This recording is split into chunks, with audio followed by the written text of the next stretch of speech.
questions and answers. Welcome to our May 5th live car shopping strategies. My name is Deshone. I'm known as Deshone the Auto Advisor.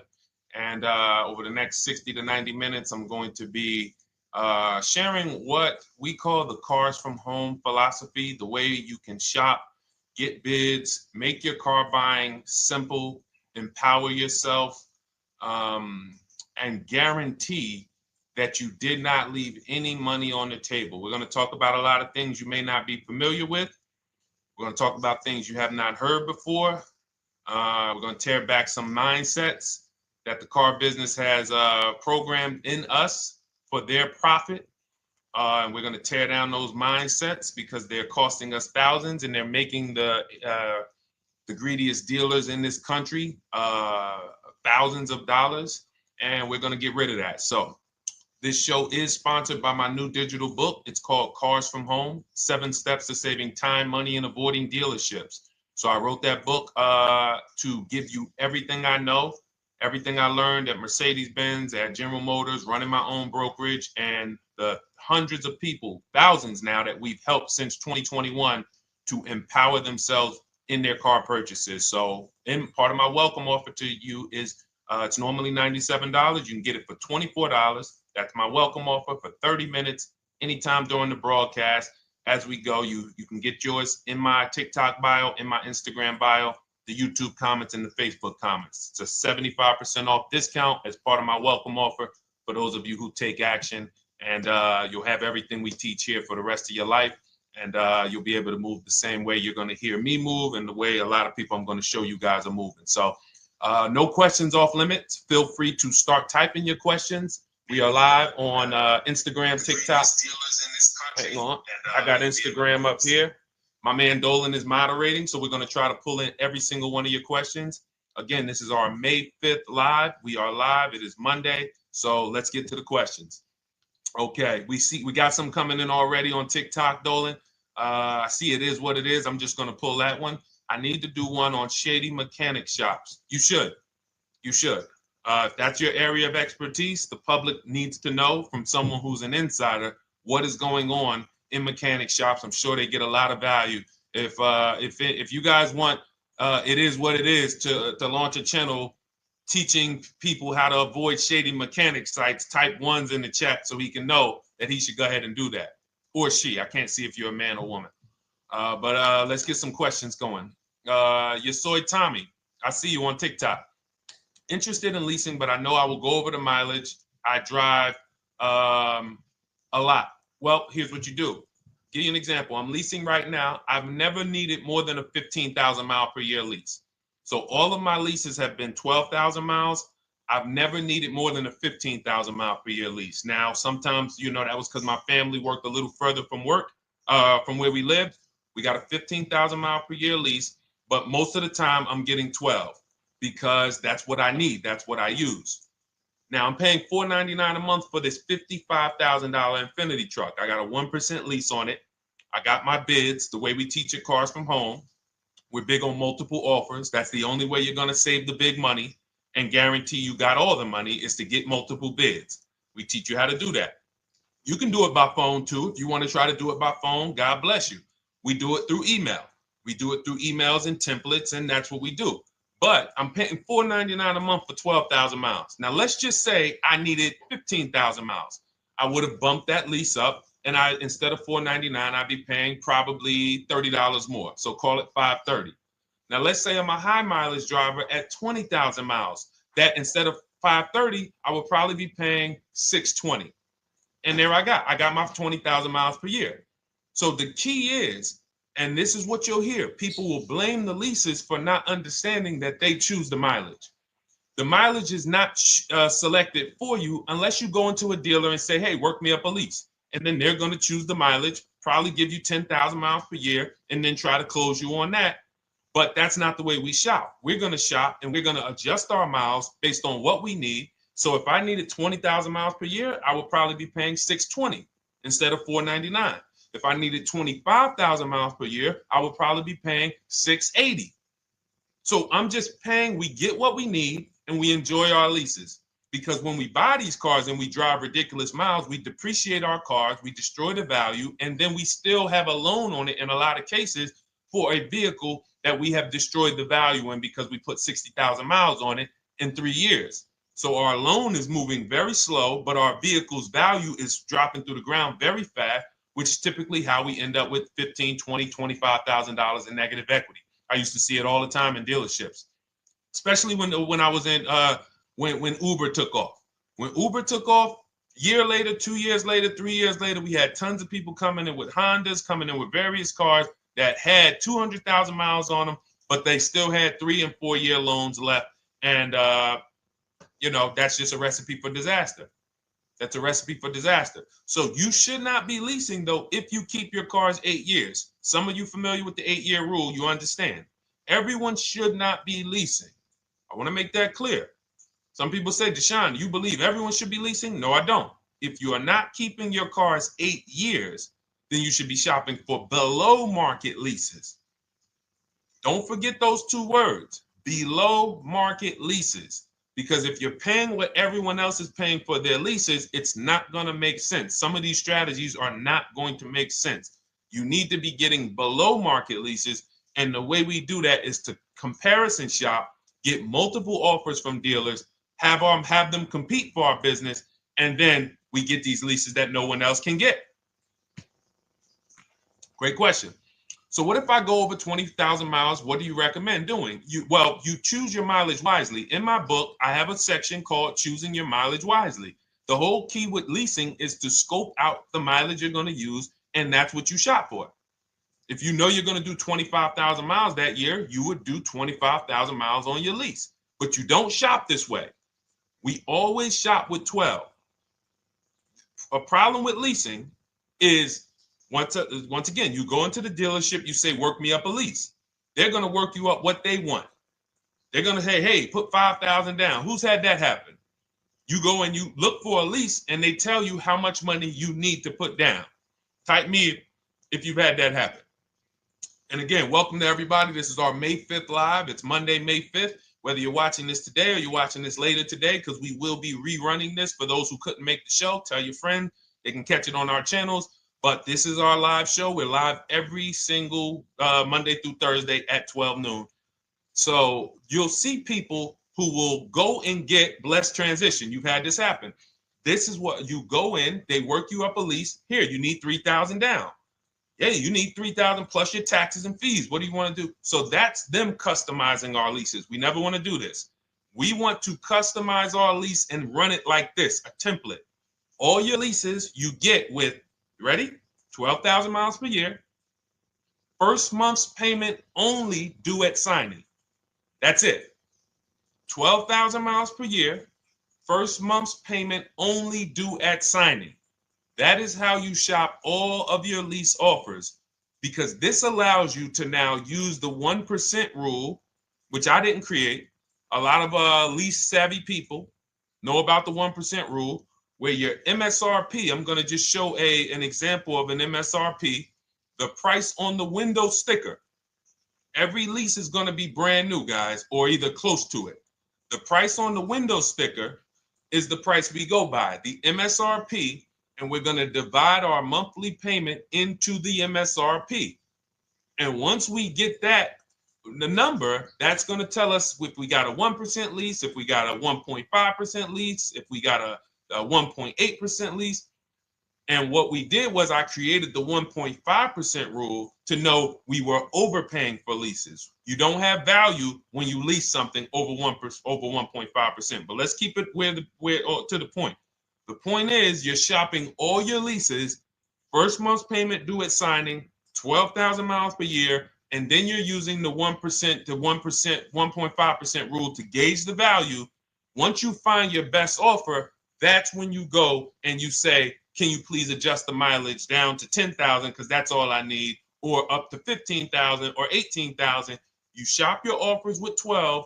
You find your best offer concerning what value is, 1%, 1.2%, 1.4%.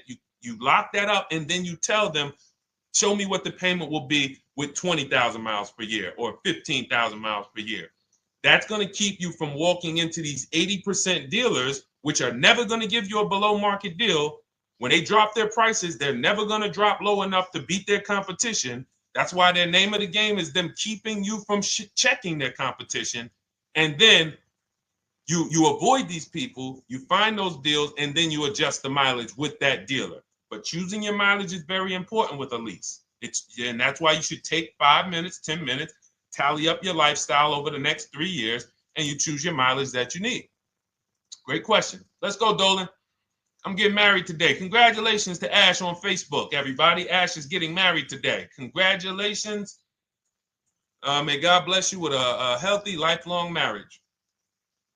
Hallelujah. All right. Angel on YouTube says, can I lease for 36 months, then purchase to have a lower payment instead of buying at a higher payment? Now, what he's asking or she's asking is, I want this new car, but if I buy the new car, then I'm going to have to pay for the new car, in which case it's too unaffordable. So can I lease it first and then buy the difference at the end? Yes, you can. Let's talk about why that's not that financially wise. There are signals, guys, that tell us we are looking at vehicles that are too expensive for us. Signals. Would anyone on here take a 50-year mortgage? Anybody? Anybody? We got some smart people on here. Anybody volunteering for the 50-year mortgage, ladies and gentlemen? Anybody? Come on, somebody.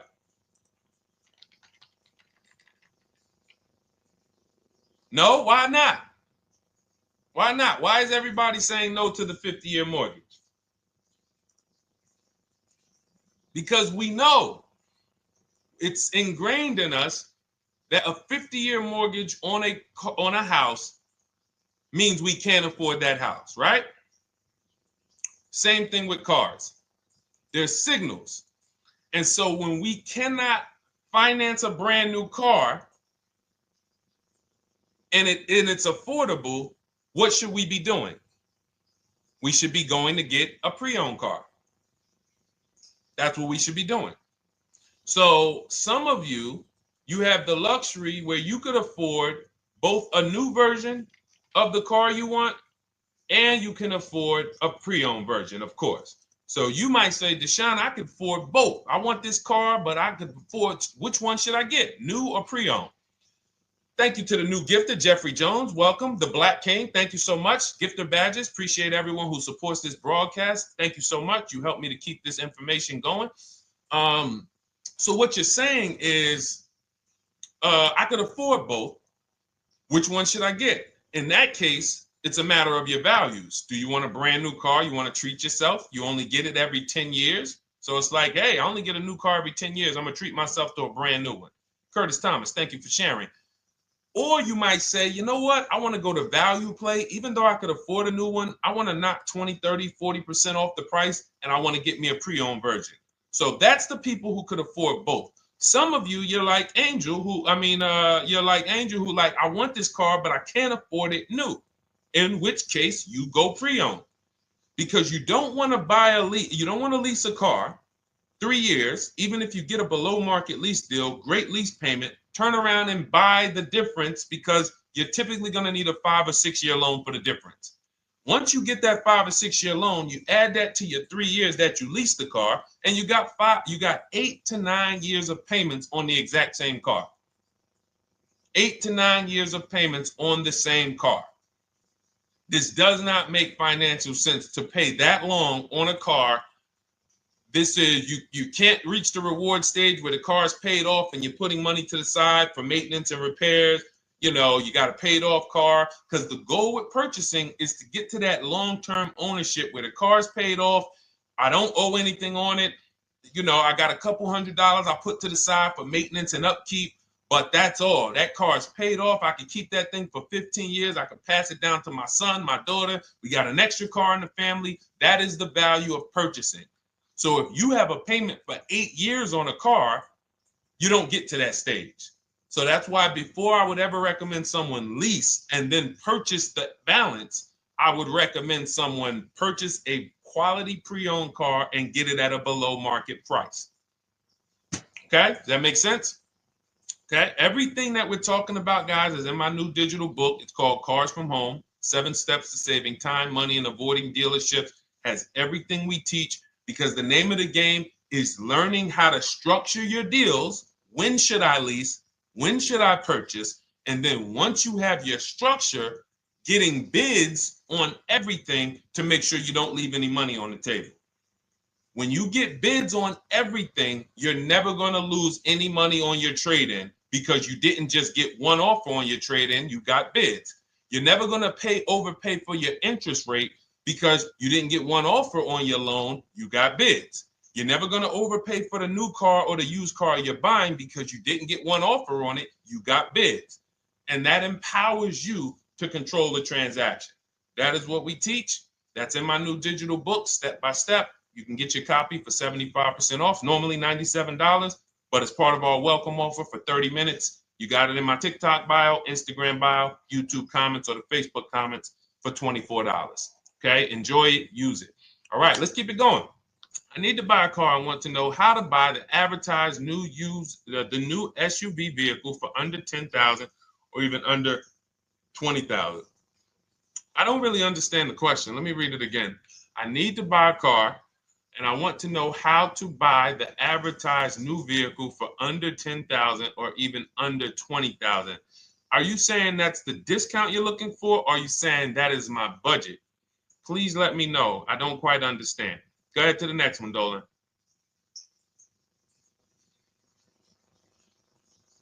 All right. If the Carfax report only has service maintenance, is it okay to purchase? Okay, so all right, this is a great question, guys. This is about used cars. Who's going to be shopping for a used car in the next year? Type the letter U. Type the letter U if you're going to be shopping for a used car in the next year. And for those who just joined, this is our Monday, May 5th, live car shopping strategies. So we are live every Monday through Thursday at 12. And for those of you who are watching the rebroadcast later in the day, you can, you'll get your questions answered. Somebody might ask a similar question, or you can join us Monday through Thursday at 12 live.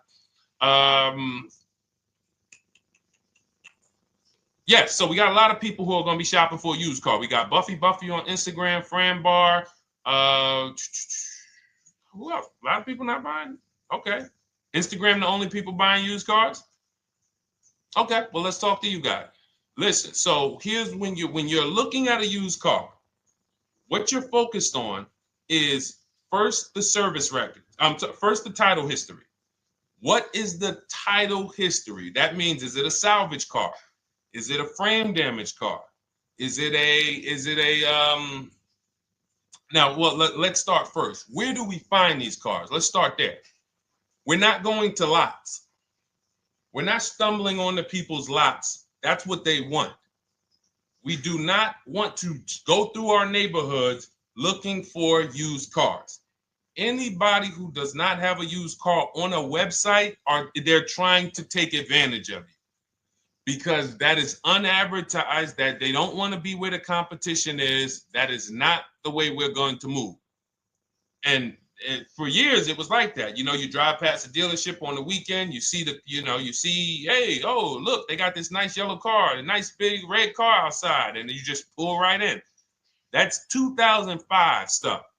Now, every used car, we need to be able to compare it to the whole market, which means we need to see it on a website, on a marketplace. So we're opening up, this is called my multiple marketplace strategy.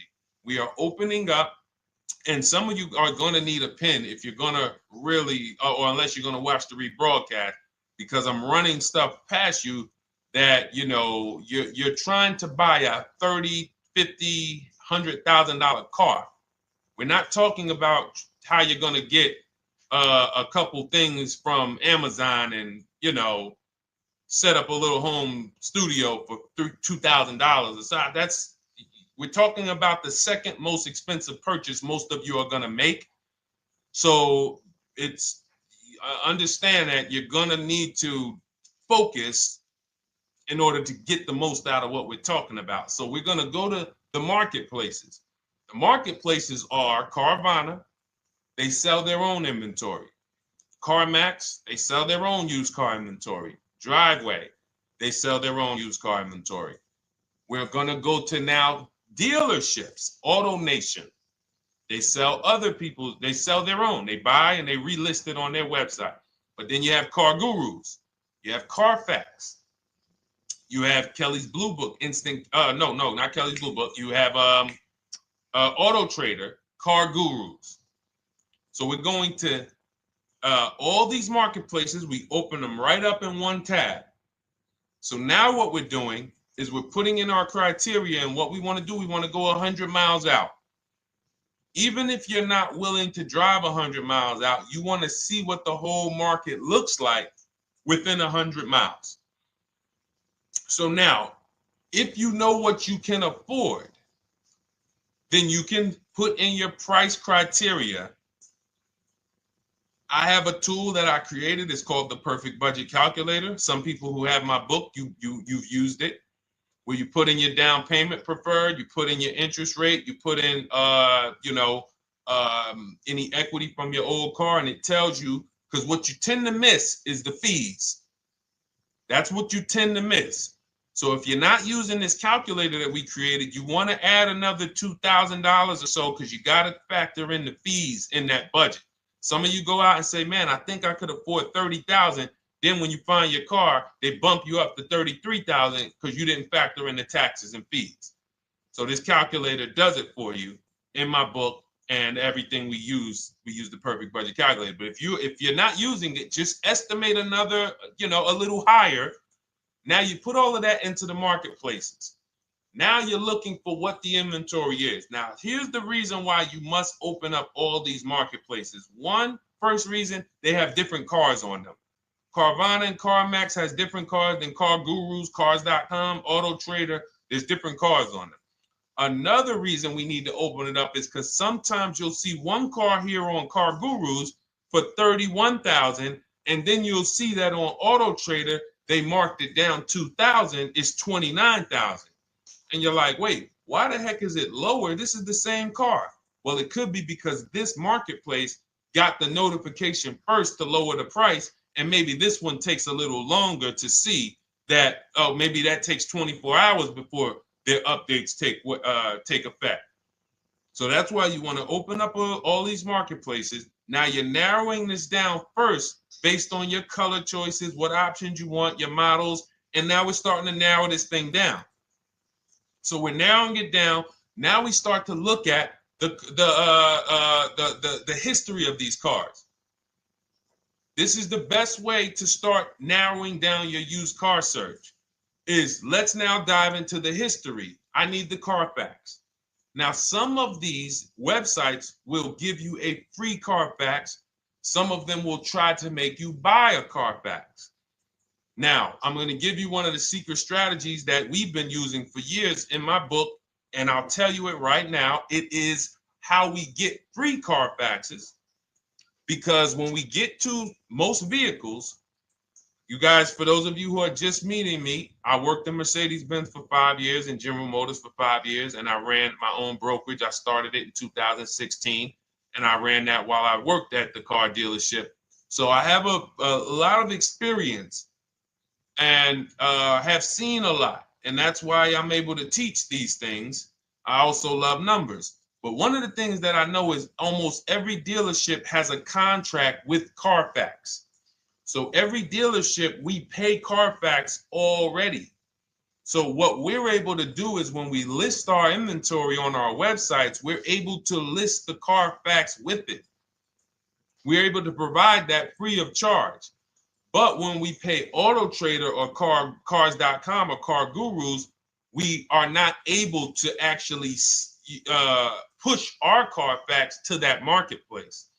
But if you come to our website and you find the vehicle on our website, most times you will find the Carfax for free. That is what we have been doing for years. So that now we have the Carfax, because the Carfax is the only way we can see those service records right now, because we've already narrowed it down based on, first thing we're doing is we're looking at title history, frame damage, salvage title, rebuilt title, total loss. That's the type of vehicle. The next thing we're doing to narrow it down, which is where many of you get in trouble, is you're looking at the service records. Skipping service records, buying used cars without seeing service records is disaster. The biggest indicator on if a vehicle was taken care of is what is on those service records. And if you can't see those service records, then I would not buy the car. Somebody say, oh, I'm changed the oil myself. If you don't have proof that you have changed the oil yourself, I cannot see it. I cannot see that you have maintenance this car, and that's a turnoff for me. Because now when you drive that car a year later, 2 years later, things start happening. You have no one to blame but yourself. Now the regret kicks in. Man, I knew I shouldn't have got this. But chances are, if you find a quality vehicle and you see service records on that previous owner's report, that's going to lead to a quality experience. Okay, so that's pretty much how the initial part of our multiple marketplace strategy. As you can see, we have this to a science. Nothing that we're doing is by chance. Nothing we're doing is on a whim. That is it. But let's go to some more questions. And I think the biggest thing I want everyone to understand so far is that we don't wing anything in this process. There's nothing, everything that I'm teaching you is going to be out of our systems. Now, some of you have different learning styles. So let's address this. Again, welcome to our May 5th, Monday, May 5th live. We're live Monday through Thursdays at 12 noon. And we rebroadcast this for those who couldn't make it. You can share this with your family. Tell them, hey, visit Deshone the Auto Advisor's channel. He did a great show earlier. He answered some questions that everyone had. You can watch the broadcast all through the rest of the day. Now, but we're live every week, but we're live right now. So now the biggest, some of your learning style is different. What we teach is we have the ultimate do-it-yourself guide. This book is rated 5 stars. Thank you to everyone who's rated it on Goodreads. Just pull it up right here. For those of you who are actually on Instagram or YouTube, TikTok, you won't be able to see this right now. But the book is rated 5 stars. We appreciate you. And this is the ultimate do-it-yourself guide, whether you're new cars, used cars, leases, bad credit, how to make banks bid for your financing, high mileage driving. It's all in there, step by step. And it's a digital book, so you don't have to wait for it. As soon as you get and hopefully you get there before the 30 minutes, so you get your copy for the $24 instead of the $97. That's our welcome offer. But that's your do-it-yourself guide. Some of you, you're a do-it-with-you person, and that's Shop with Deshone. You like videos instead of reading. You want coaching. You want support. You want a community. We have 1,600 people in our Facebook group. That's our Shop with Deshone. We've had 2,200, almost 2,300 people come before you. When you see me share people like Zafrina and like Melissa and Sheree, Ken, all of these people who are, they're showing their car deals that they got. Look, took me about 30 days. He went through, past Friday, locked down 2 vehicles, 2 Yukon 2025. Said he dropped sold the BMW. They dropped the price down to 70 grand. So they took off like 5,200 for him. These are all people who are in the Shop with Deshone. Their learning style is they prefer videos.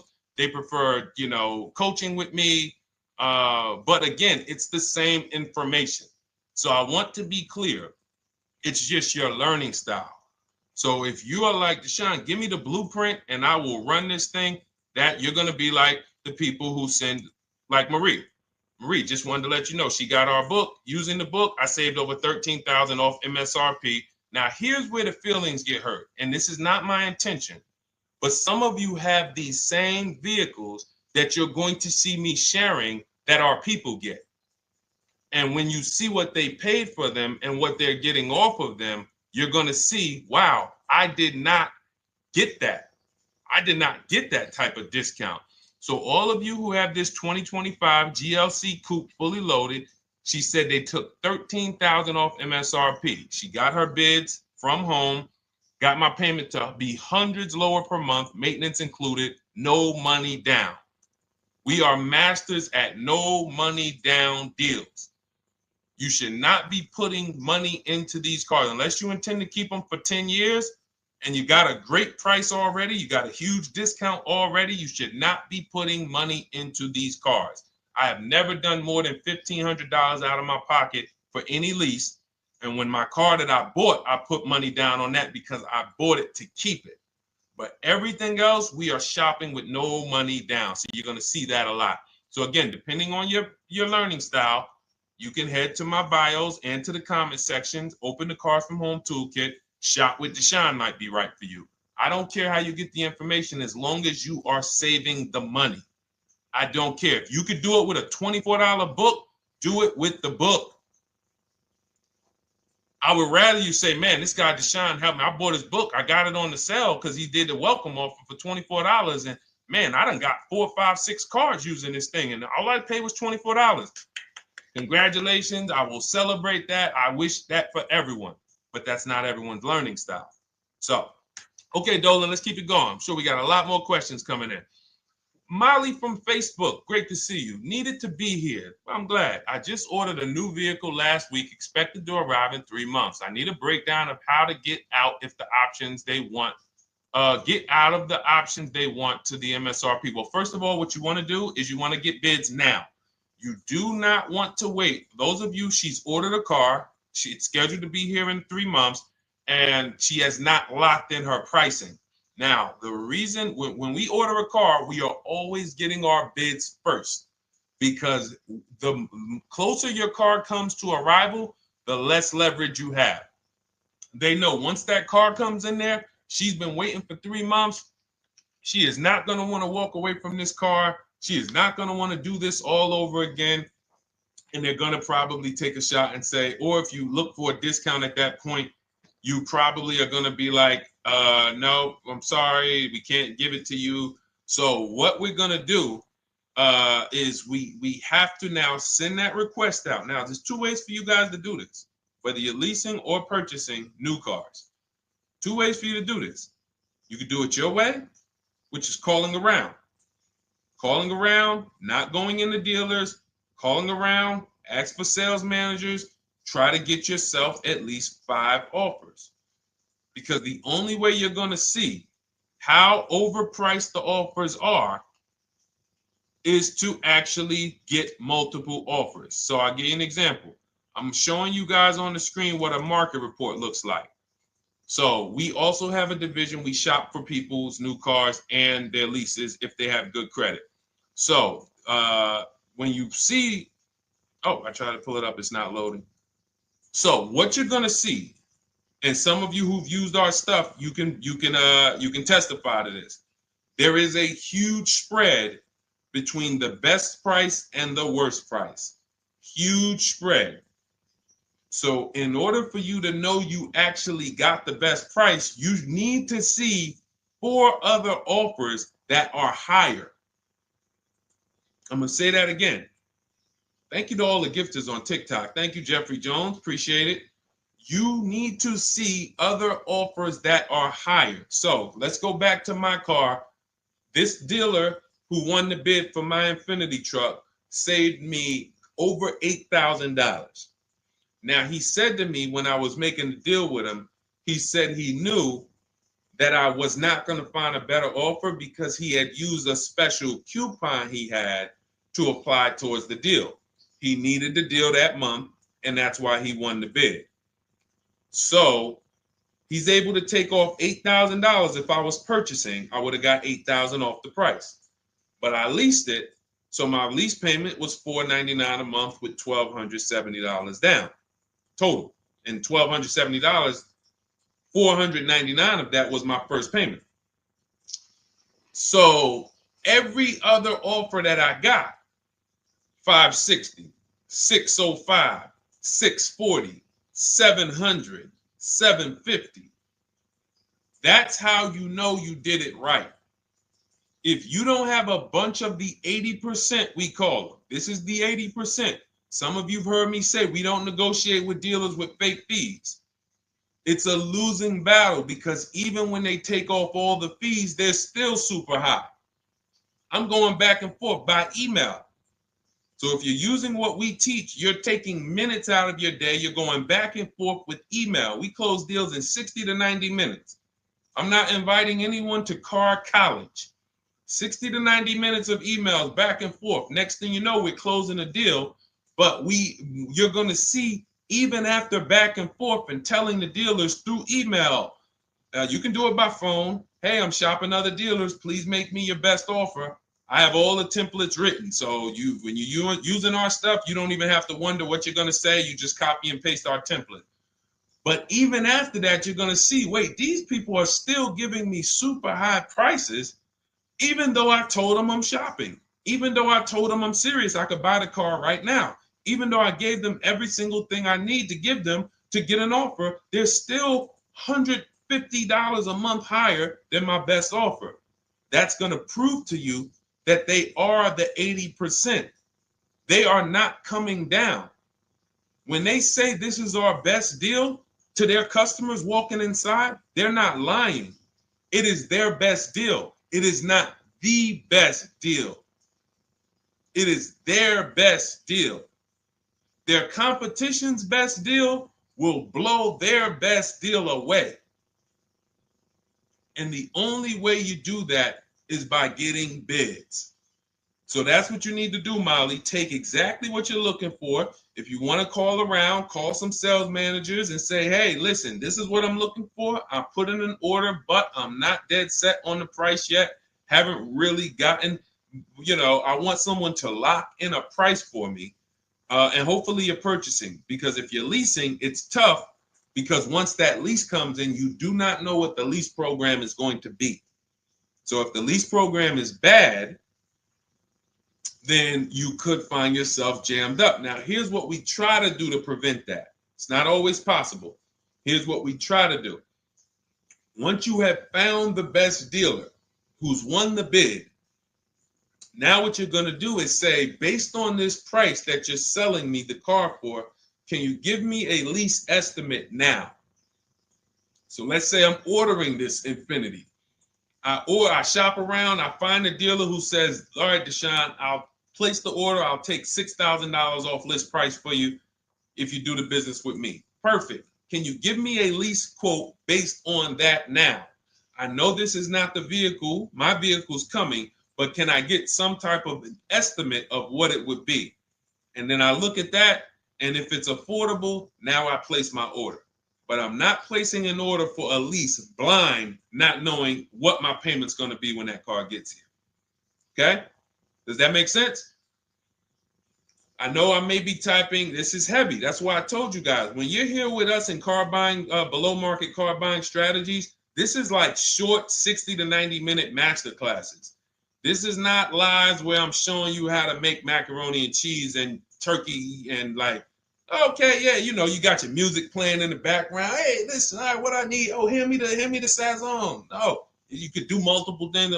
This is heavy finance talk for 60 to 90 minutes, and it will change your life. And I just saw my girl, Lisa. Lisa, good to see you. Lisa's been, she's been learning from us and rocking with Cars from Home.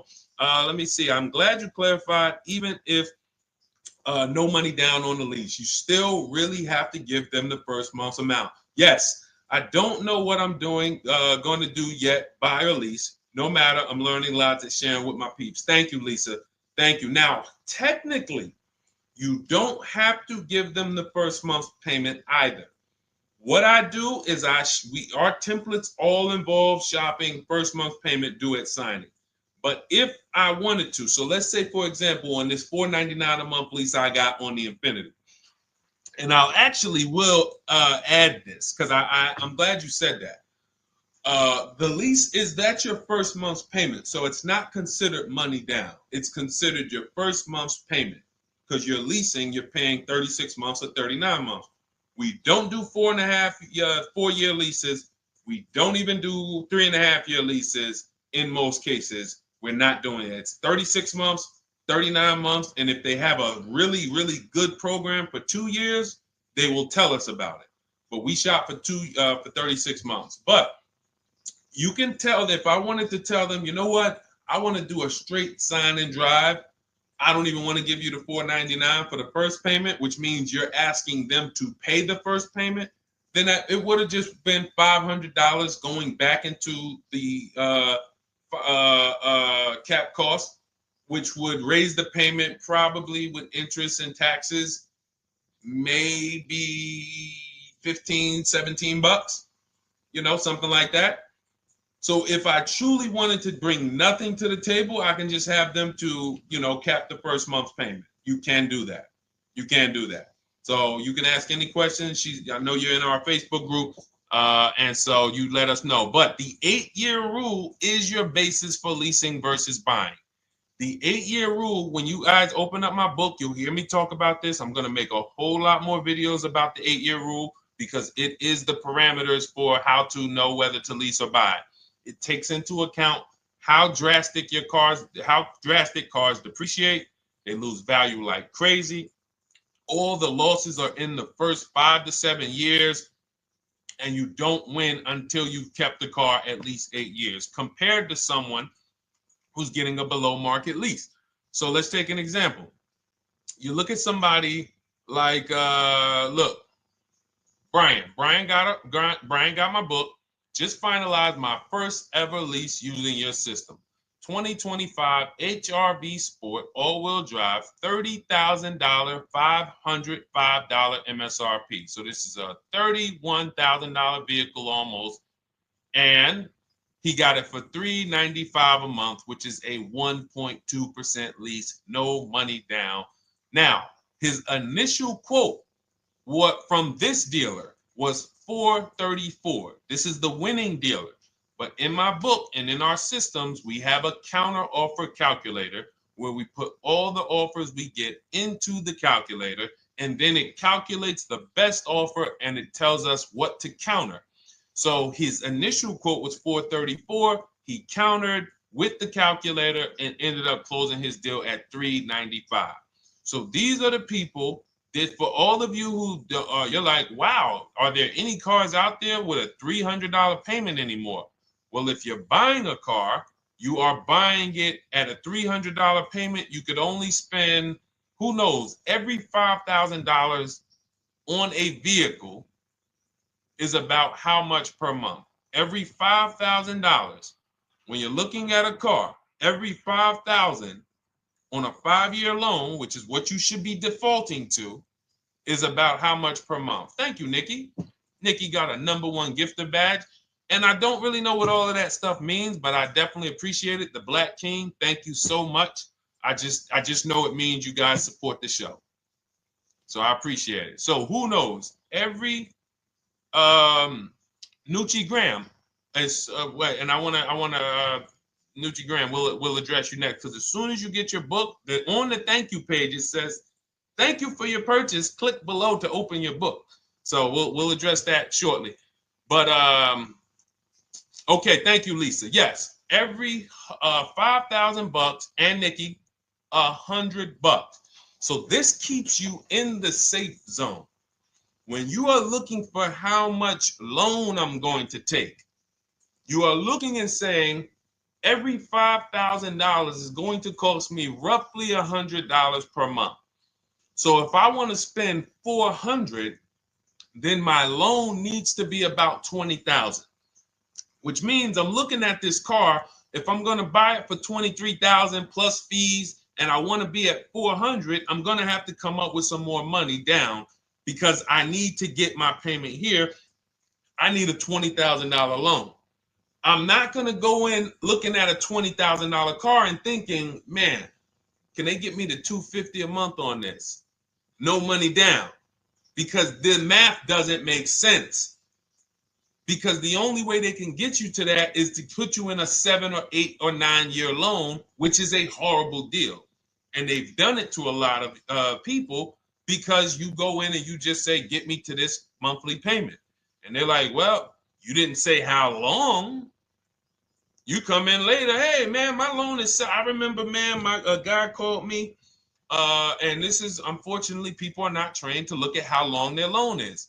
Early in my career, I think I was still with General Motors, and a guy came in and he had some vehicle, And he was like, you know, D, could you look at this, man, and tell me, because I don't, you know, I'm trying to get out this thing, man. They telling me I can't get out of it now. That's a recipe. You bury yourself when you make these types of moves. They're saying I can't get out. I looked at his contract. It was a 96-month loan. 96-month loan. So he's in a 96-month loan at a high payment. He's going nowhere. And what it came from is him going in and saying, hey, get me to this payment. My payment's affordable, but how long is the payment? That determines what you're paying for the car. So when we say, yo, are there $300 payments out there? I'm showing you. Leasing, there's cars you can drive 30,000 miles, $30,000 cars, beautiful vehicles, payments in the threes when you're shopping and getting bids, and you're finding vehicles with great lease deals. At the same time, on a pre-owned car, that's only going to get you under 20 grand, between 15 and 20 grand. So it's about getting the most for your money. And getting the most for your money, you must take into account the 8-year rule. If I'm not keeping a car 8 years, I should be shopping for a below market lease. I'm not tying up any of my money in this car because I'm not keeping it long enough to have all of that money benefit me. Does that make sense? Type ones if that makes sense. Type dollar signs if that makes sense, because this is about money. If I'm not keeping the car 8 years, then all the money I'm going to tie up in the car to pay for it, to pay off the loan, to do the maintenance, to change the tires, to change the brakes, to change the oil, to change the brake fluid, the transmission, all of the money I'm putting in that car, just normal maintenance. I didn't say anything broke. Normal maintenance over 7 years. I'm not going to keep the car long enough to have that make sense. Whereas had I leased, I'm just below market leases. I'm just literally paying cents on the dollar, changing my oil. Most of the times I'm out the car before I need brakes, unless some of you are driving 15,000 mile a year leases, and then sometimes you will replace the brake, but it still does not compare to the cost of purchasing. And you know, throughout the show, I'm gonna show a lot more lease deals and a lot more discounts. But the reason why I show you guys the lease deals is because the money doesn't lie. Unless you're just hell bent on paying more, the money does not lie. You can't compare when I was, you know, I'm driving $40,000 cars, my payments have a 3 in front of them, and my friends are driving $20,000 cars and their payments have a 3 in front of them. And those cars are used, need maintenance, you know, warranties done ran out after 4 years. I'm over here driving brand new cars, problem free, and they're paying the same amount or more than me, and they're driving inferior products. And then once they really get tired of the car, they go ahead and they trade it in and they start the process all over again. So it's bad financial advice that the car business never trained on, and they just love for people to be ignorant. But we're not going to be ignorant here. All right, Dolan, let's keep it going. By the way, all of you who just joined, this is our Monday, May 5th live. We are live every Monday through Thursday at noon. So for those of you who may be watching the rebroadcast, we rebroadcast the show all through the day. So for those who missed the show, you can either, you know, or some of you want to tell your friends, oh, hey, you're shopping for a car, go watch this show. And we'll rebroadcast this show all through the day. And we rebroadcast all the episodes through the weekend. So for those of you who didn't have time, you're like, man, I want to catch up on all the shows, all the questions that were asked. We'll rebroadcast those through the weekend. But we are live every Monday through Thursday between 12 and usually 1:30. You can have your friends and family tap in. You can bring your questions, and we try to get to as many as we can. All right, Dolan, let's keep it moving. Let's get to some more. What are the companies for loans? Well, there's a lot of them. First thing you want to do is, so we teach something called the bank bidding war. This is a question, because here's my question to you guys. Where do you get your car loans from? Here's my question to you. And I'm going to tell you how we should change the answer, because I know what some of your answers are going to be. Where do you get your car loan from? Some of you are going to say my bank. Some of you are going to say the credit union. Some of you are going to say the dealership. But all of those are not the answers we want to go with anymore. Here's the answer. You got it, Nikki. I love Nikki. Whoever gives me the best rate. That is going to be the answer moving forward. If you're using what we're teaching, that's your answer. Whoever gives me the best rate. What, in other words, whoever wins the bid.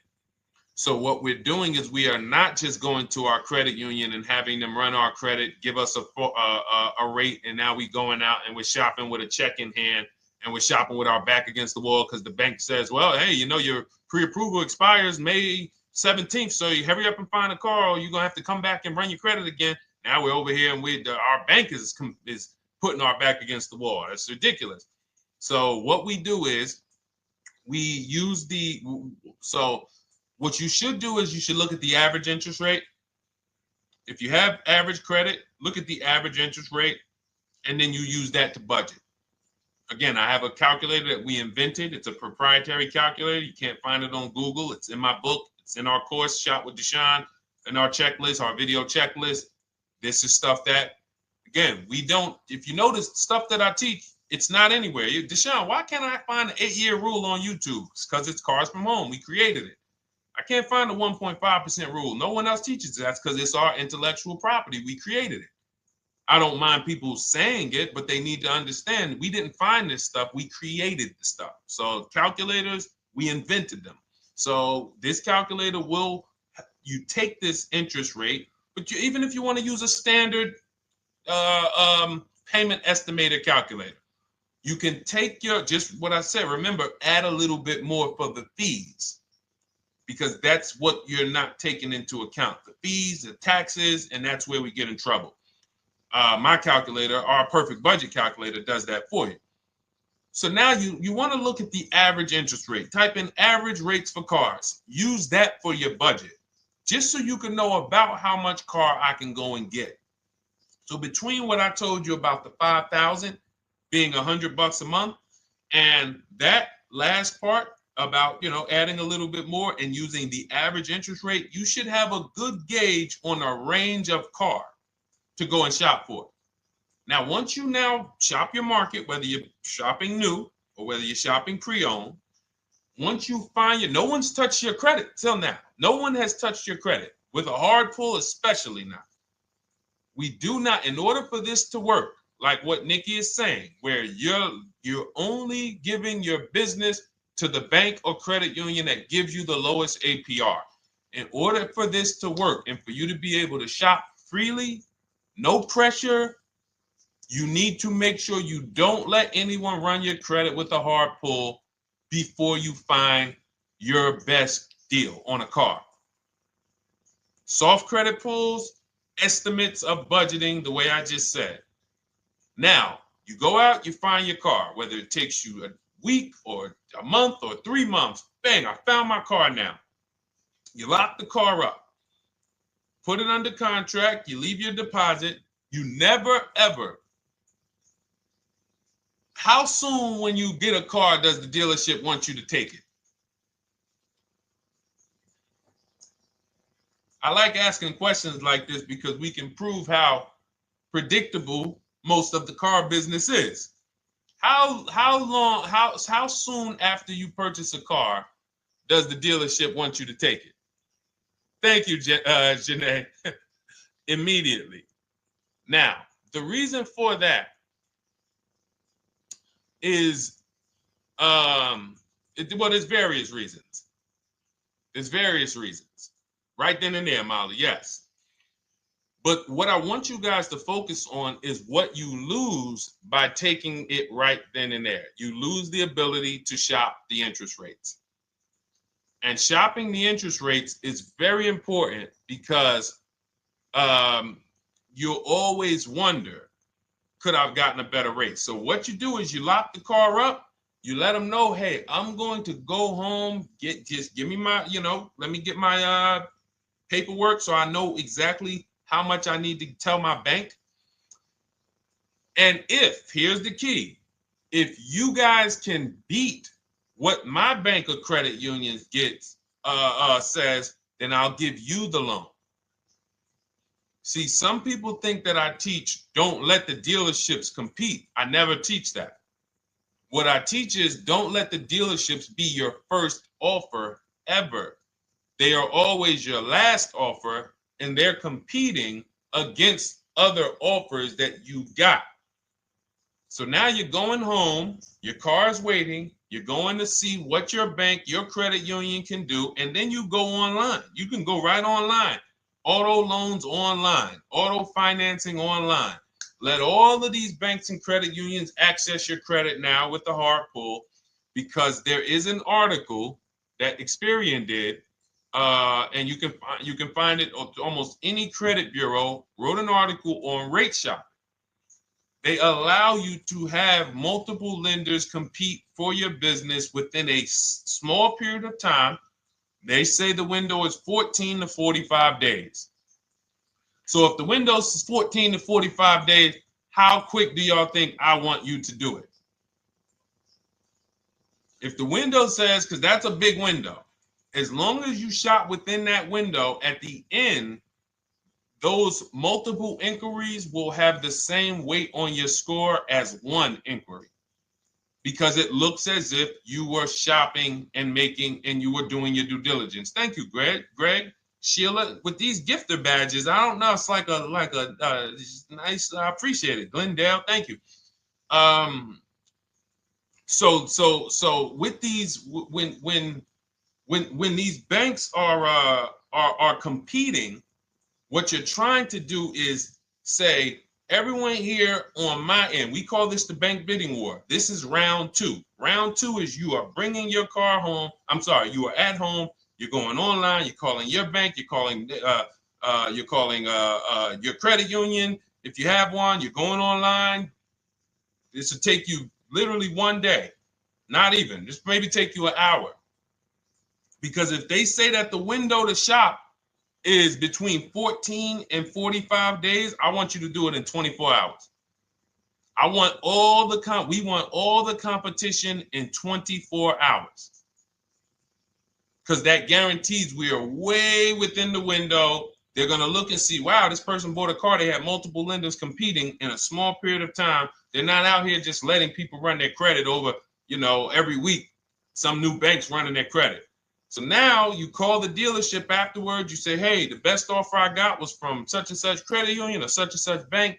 If you guys can beat it, I'll give you the business. You allow the dealer to now shop you to their banks. In which case, they're going to call you and say, hey, good news, we got you a better rate. Or, hey, good news, we couldn't beat the rate, but we can match it. In which case, they save you the time, they save you the paperwork. Or they're going to say, hey, listen, that's a great rate you got. We can't beat that. None of my banks can beat it. And in which case, we guarantee all around we got the best rate, which is the goal we're looking for. As Nikki said, I'm only giving my business to who gave me the best rate. That is the bank bidding war. So when you get your digital book, Cars from Home, you'll get that in writing. We also have it in our Shop with Deshone video checklist for those of you who are more do-it-with-me types. Again, we're all about your learning style. And some of you just like, Deshone, I see you. Can you shop for us? What are these? I'm seeing a lot of you guys shop for people, new cars, new cars, leases only. And you have to have good credit. Your FICO scores need to be over 670, all of them. But if you don't, again, same result. We've been helping people get these results since 2021. And again, I am all about speed. These are short videos. The book is boom, action steps, action, action, action, action. I'm not trying to teach you everything about cars. I'm trying to walk you through a path, a 7-step path to get to the result you want all the time. Okay, I'm not taking you to car college. You're not going into the car business. You just need to know how to get the best deal. And that's what it's about, step by step. Okay, but for those of you who are just coming on, this whole show is sponsored by my new digital book. It's called Cars from Home, 7 Steps to Saving Time, Money, and Avoiding Dealerships. It's a digital book. Everything we teach about new cars, used cars, leases, below market financing, high mileage driving tips, bad credit tips for those of you who have your credit is not going to qualify you for everything else we're talking about. You need specific strategy. We have that specifically for people with bad credit inside my book and inside Shop with Deshone. So that's why I never believe in one size fits all car buying advice, because all of you are in different situations. So how does somebody look saying, you all should do this? We're all in a different situation. I have a trade-in. He doesn't. He has a lease that's coming due. He doesn't. Oh, he has a lease that's coming due. He has equity in it. We need to help him get that equity out. He has a lease. It has an equity, but it has a third-party restriction. We can't talk to people the same. That's why everything we do is custom and letting you know, no matter what your situation is, it's very common to us. Very, very common. So, all right, let's keep it going. We got some more time, Dolan. Pull them up. More questions. All right, yeah, I see we got a couple more coming in on TikTok. How do I get the book? Well, the book is in my TikTok bio. In my Instagram bio, there's a website there. It's Cars from Home Toolkit. And then you'll see the welcome special for $24. So the book is normally $97, but as part of our welcome special, you got 30 minutes to get yours for $24. So you won't pay the $94. You get 75% off. We also have a link for you guys on Facebook and YouTube in the comment section so you can get your copy. And if you're going to spend a couple more minutes with us, I would appreciate if you share the broadcast with one person that you care about, so that can help. We can help get this information out, and we can help change lives. If you didn't receive your ebook, well, first of all, as soon as you purchase your book, you're going to see a thank you page. It says thank you. Screenshot this page, and then it says below, click the link below to open your book. So you actually get the link to open it as soon as you make the purchase. And then I say I also emailed you a copy. So sometimes people type their email in, one letter's wrong. Obviously, we can't send a book to an incorrect email, which is why I have my support team's email right on there, so that if you don't see that book within 5 to 10 minutes, you email my support team, hey, I didn't get the book. They'll get you the book right away. So as you can see, I want you to, Dolan, can you put up, do we have anywhere with, we can put up the support team's email for this person, and just send an email to support. There you go. Thank you so much. Support at Deshone the Auto Advisor. Thank you, Dolan. Best moderator in the world. All right, so shoot them an email. Just let them know. Give them your first and last name, and they'll check the record, make sure that we have a purchase from you, and they'll send you your book right away, so you can dig right into it. Okay? All right, let's keep it. We work with clients all around the country. What I'll start doing, I wanted to bring some on here today, but I can't load them up. The system is showing an error. So I got a lot of people. I always bring tests. I always like to show results. So, you know, I'm a results person. So you'll see a lot of people that I share. Brian, who has our book, and, you know, his lease, Marie with her $13,000 off. All of these people made deals from home. They were not in a dealership negotiating this. You got, look, Frank, I bought your book, used your system, and just closed my deal and have positive results to report. I love when y'all email me, by the way. Like, please continue to do this. A caveat is I wanted a just released 2026 Genesis G70 Advanced, and there are no incentives. I could have gotten incentives on the 2025. However, I wanted the 2026, and I was willing to pay. So even with high demand cars, even with cars that are rare, this is the situation. I reached out to 20 dealers, and I received 9 offers for 36 months, 12,000 miles on a $58,000 MSRP. The initial offers range from $1049 to $901, with everything in between. I counter offered using the calculator that we have, and closed the deal at $815 on a $58,000 MSRP. That's a 1.4% deal. Now, mind you, that on a vehicle on a 2026 with no incentives, which means every bit of that was the dealer taking off money for him. He probably had to get at least $5-6 grand off to have that deal come in the 8s, when other dealers were quoting him 9 up to 10 and, you know, mid $1,000 range. So, you know, but so I show the book testimonials. I show my Shop with Deshone testimonials. But I want to start bringing these market reports so you guys could actually see that's our team shopping all around the country. And that allows us to stay, we're able to just stay on top of the market, like from state to state. It proves like this stuff is not, oh, if you're in New Jersey, the deals are better. Hey, if you're in Florida, the deals are better. If it's California, we don't have deals out here. All of this stuff is not true. And thank God we have people using the Cars from Home systems, be it by book or be it by our video checklist, or be it us shopping for people all around the country where we can tell you beyond a shadow of a doubt. I can show you market reports from Texas, from Oklahoma, from South Dakota. We did a deal for a Mazda, a South Dakota deal, Nebraska, California, Florida, Georgia. We're shopping for people all around the country. And there's great deals everywhere in the country when you know how to make dealers bid. Because you're always going to find that 20% dealer who just wants to beat their competition. They're the best in the region. And you got to go out to find them. You got to have a system to find them. Because most of the dealers are not them. Most of the dealers are the 80%. That's just the way it works. It's a numbers game. And the 80% are very expensive. And when you walk into the 80%, they'll go down. You're like, oh man, all right, can you take off? Can you get me down? Like, yeah, man, you're like $150 a month higher than where I could be, my max. And they go back and forth. They're like, man, I could take off $50 a month. Ah, man, that's the best you could do.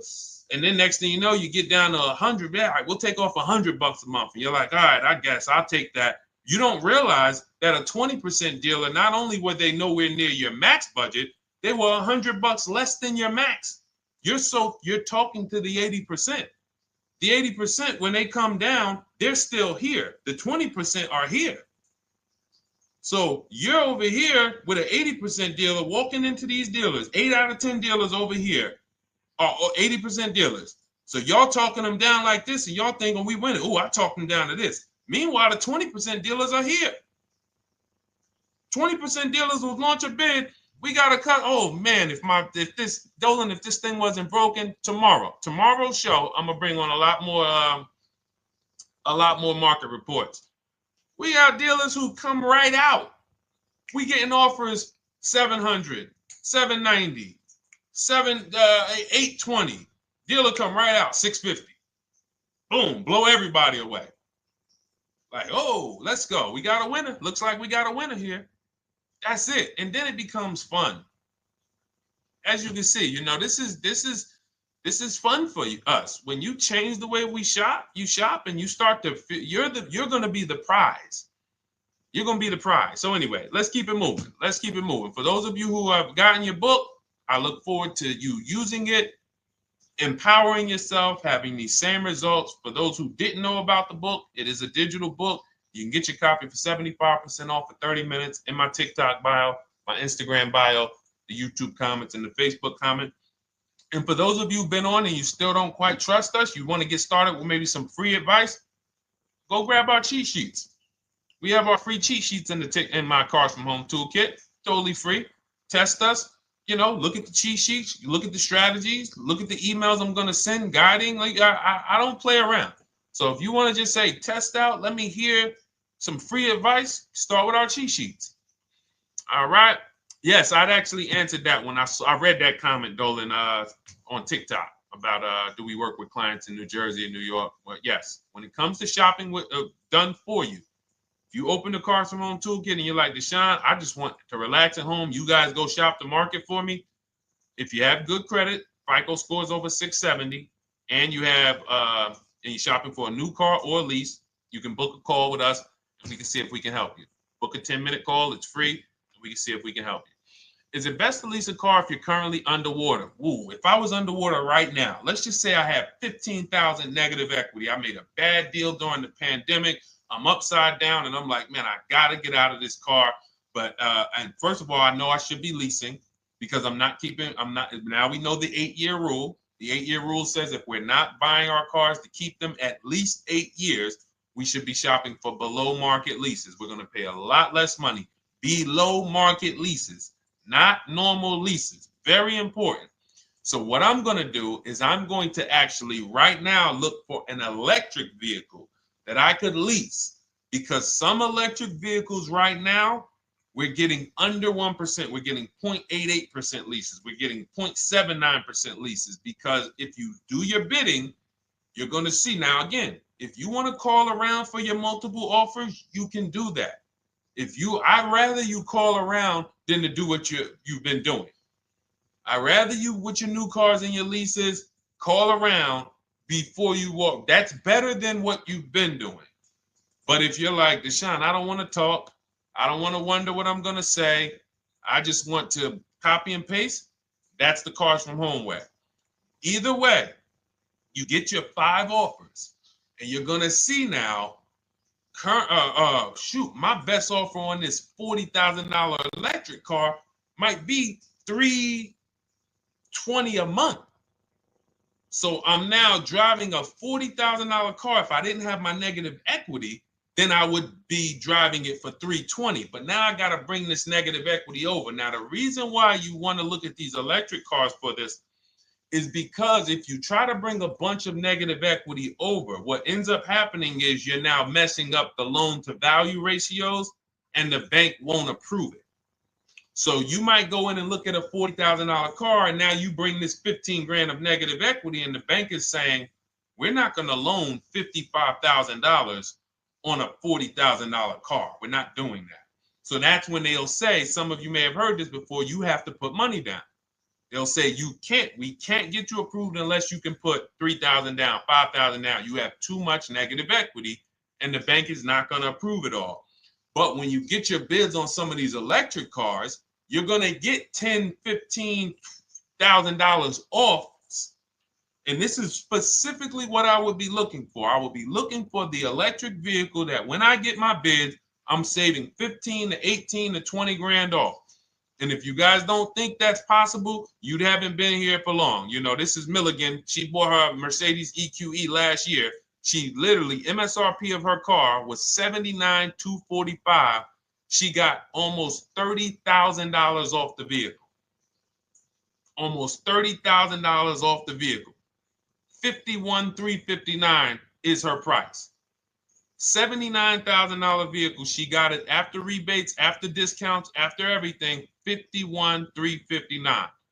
So you take a vehicle that you can get a huge amount of money off, then you bring your negative equity over. So now that payment goes from $320. Yes, it might go up to $575 or $600 even. But I know I'm in a nice car now. I'm in a brand new car, and after 3 years, I'm done with that negative equity. So that's what I would be doing. And if God forbid the car gets totaled while you're driving, you're out of the negative equity in a lease.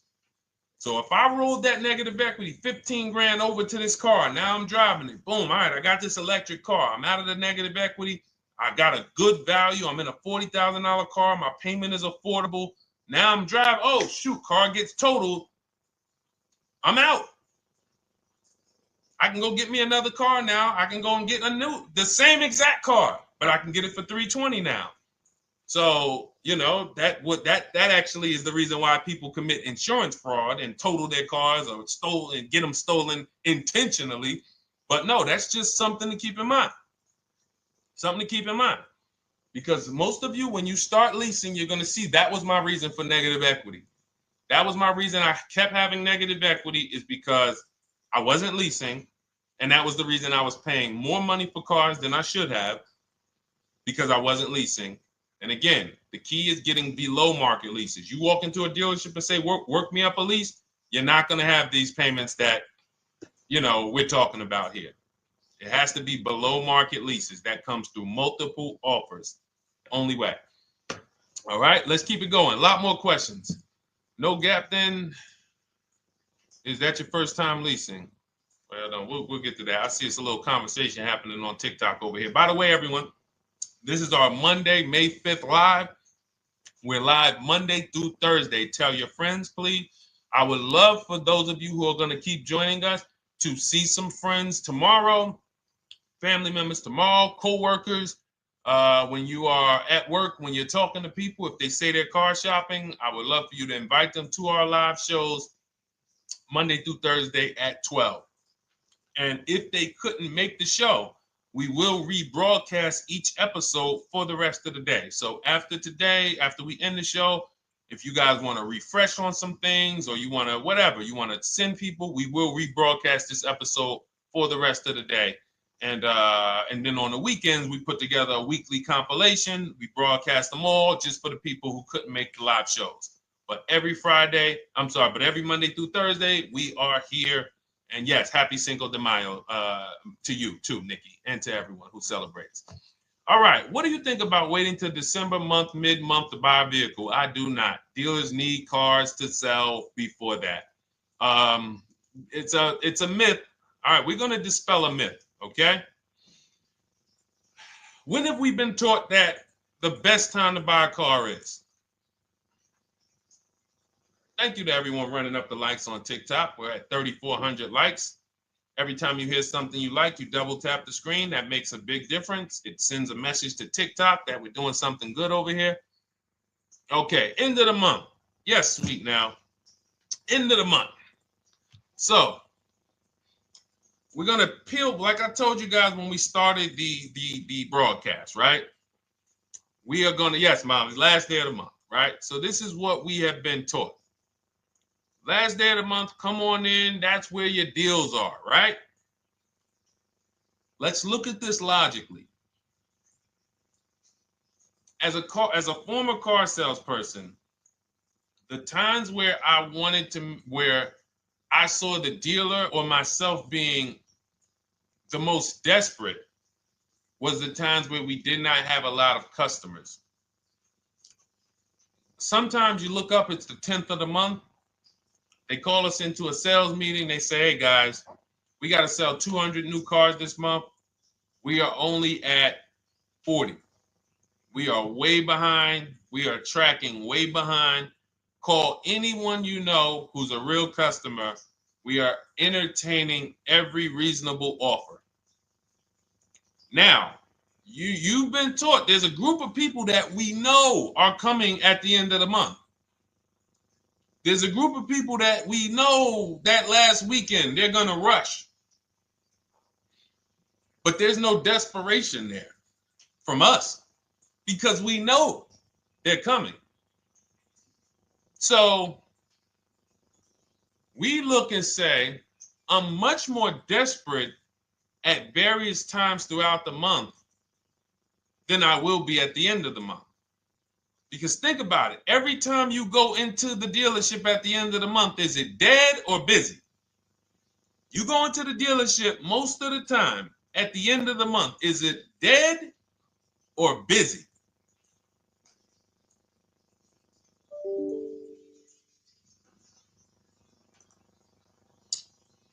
Thank you. It's a zoo. It's a zoo. Customers everywhere. That means all the car salesmen are not worried about making a deal. In fact, they're looking at you and saying, hey, Molly, thank you. Listen, I know you, look, I know the payment's $780 a month. I know you said you wanted to be at $499, but, we've been going back and forth. Can you work your way up, get closer to the $780? Because they know now we can take a shot. Because we have some other customers behind you, Molly. Did you see the people walking out? These people just walked out. They're mad. We don't have enough salesmen here. We got people waiting 40 minutes to speak with somebody. Do you think you're getting the best deal when that's the energy? Yes or no? Let's just be honest here. See, you might forget some of the lessons that we teach if you don't have our books and if you're not in our video checklist and coaching. You might forget some of the lessons, but hopefully you won't forget the stories. So you walk in the dealership at the end of the month, the place is a zoo. It's people everywhere. They're ringing bells. They got the big clown, donuts around. Hey, you want a donut? Do we think there's desperation? Thank you, Sheila. Thank you, Molly. There's no desperation here. And they don't magically wait till the end of every month to hit their numbers. Some dealers hit their numbers at the 25th of the month. Numbers are hit. We still got people coming in end of the month. So What we want to do to answer the question is we want to be positioned. What I like you to do, for those of you who are in an emergency situation, you need a car in a week, in 2 weeks, that's fine. Everything we teach can guide you. We've had people who got their cars in 3 days. Like that's not something that is let's see. This is my second go around, much easier, more relaxing experience. Calculator definitely helps. Turned in my CRV, got a 2022 Marcus, some dealers wouldn't do. Somebody, I wanted to read you somebody who got their car in like 3 days, 5 days. That's normal. Again, like I said, we're not taking you to car college here. Like you know, our step-by-step programs can get you to your cars in less than a week, 90 minutes. But you don't want all your car shopping to be emergencies, because here's where you want to be. You want to be able to say no for up to 3 months. Reason is, there's a group of people that walk into the dealerships. They're there right now. They're desperate. They're giving off desperate energy. They can't say no. They back themselves into a corner for whatever reason. If their leases are up, maybe they don't know you can get an extension. If your lease is up this month, you can call. You can get yourself an extension for 1 month. Some leases will be extended up to 3 months, up to 6 months. Those of you who have cars and you're like, Deshone, I'm shopping for a new car, but I don't need it. I just, my car still got some life to it, but, I want to look for something new. This is a position of power to be in. This is where you want to be. You want to be able to say to yourself, all right, let me look at the offers this month in May. All right, I'm going to follow up next month because the offers change. The used car market changes. The lease prices change. The dealer desperation, it changes. I'm not letting tariffs push me into doing something and making a bad deal. I'm not doing it. I'm not worried about tariffs coming, because there's going to be deals no matter what. If the prices of the new cars go up, what happens to the prices of our used cars that we're going to be selling? See, that's how we really won during COVID. Some people who've been with me since 2021, that's how we were winning. My man John Shaw, he was one of the first people. David Isaacs came in, got his BMW. Yes, the lease prices were slightly higher back then. We were still getting under 1.5. We were still getting 1.4. John got a 1.2 on a Jeep Wrangler, but we were selling our old cars for 8, 10, 12 grand more than they would be worth today. So even if the new car market goes up, we know how to maximize the prices of the cars we're getting rid of, and we're going to offset it. So we want to position ourselves to be able to say no. That is the strength. That's the leverage where we can say, you know what? All right, I'm going to follow up next month. Now we're telling the dealers right up front, hey, call me. I'm good between now and June 18th. I'm good between now and July 20th. So now what those dealers say is, okay, this is a serious customer. By the way, we have all this in templates. In my book, you fill out the template, you fill in, here's the day you can buy a car. This is your deadline. When we blast it out, these are things you can call dealers and you can tell them, hey, I'm good between now and anytime before the summer. Call me if you get a black one with the red seats and this package in it. If you want to call around, you want to do it that way, you could do that. But what you're letting them know is, call me when you want to make a deal. I can make a deal today. Let me see the numbers today. Great. All right. If sometimes you'll see that a car is a little bit out of the range we want it to be in, you might say, man, I'm looking for it to be around, 505. This thing's coming in about 550. Okay, maybe I'll check next month, see if the program gets better. You might say, all right, dealers are saying to some of you shopping for cars that maybe every dealer is not going to have it. When you reach out to the dealers, only 5, 6 dealers have it. But they say, hey, I got something coming in May. I got something coming end of May, June. Is that good for you? See, they're desperate customers. They can't say yes to that because they back themselves into a corner. But you guys now operating with a 90-day shopping cycle. If a deal comes today, I'm jumping on it. But if you got something coming next month, I'm jumping on that. Call me when you're desperate. Call me when y'all have that meeting. Hey guys, we're way behind. Listen, we need a deal. I'll take any deal right now. Hey, is that person that Sheila McCauley, you know, that last month, her number, we couldn't make that deal last month. Did she get a call yet? Hey Sheila, did you get a call yet? No, I'm still waiting. Okay, great. We can get to your number now. Perfect. Thank you. Positioned. So we want you to be positioned when you use what we teach, whether it's the Cars from Home digital book, whether it's the Shop with Deshone. For those of you who are like, Deshone, let's do this together. I want the checklist videos. I want coaching. I want to be able to pop into the Facebook group, ask around. We can't give you that for $24. No author can give you the support. I got tons of books. There to Be a Man, In His Steps, Tony Robbins' book. None of these authors can give me support for the price I paid for their book. That just can't happen. But some of you are like, you know what? This is a big investment. I want to make sure I have access to, you know, systems for life. That's the Shop with Deshone done for you video checklist. And then you got coaching direct with me in our Zoom calls every first and third Wednesday. Twice a month we do. And then we got our private Facebook group with 1,600 people. And then some of them are sharp as me. I'm telling you, let's look at, you know, y'all know I brag about Rosalie. If you like Rosalie, if girl got 4 cars in within a year, you know. Her first car was the Infinity. She got her Infinity truck. And I was sharing her a lot last year when she got her Infinity QX60, but she recently shared that she got 3 vehicles. And hold on, where is she at? I just had her up. So this is the people that's in the group. Like, look, 3 vehicles. Big shout out to Deshone the Auto Advisor for making these incredible deals happen. 3 new leases for my sons with only first month's payment down. She got a Nissan Rogue, almost $37,000 vehicle, $399 a month, no money down. Mazda CX-30 Sport, $28,000 vehicle, $28,300, $339 a month. That's a 1.2% lease.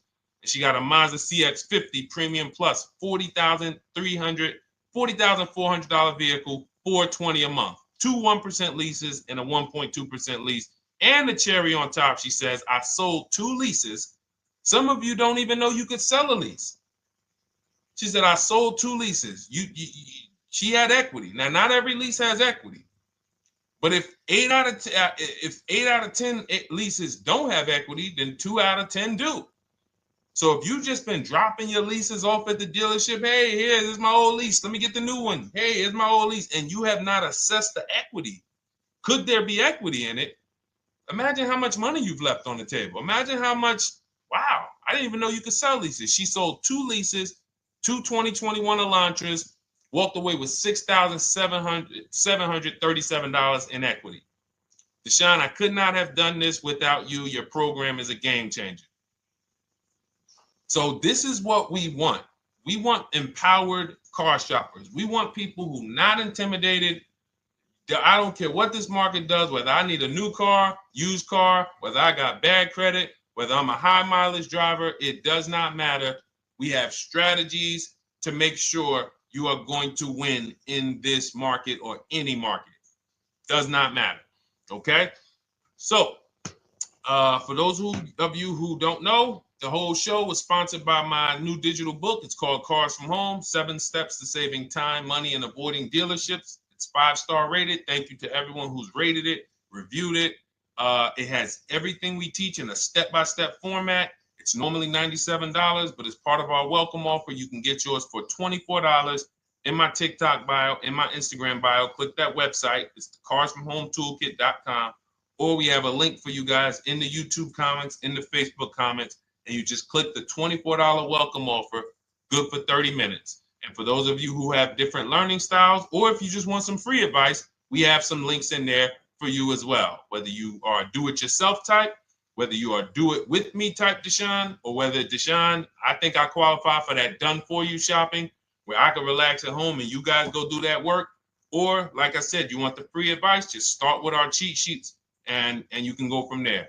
Whatever is right for you, you get it done. We just want to move you from anxiety, from, oh, I don't know what to say, from watching people online who call dealers and negotiate.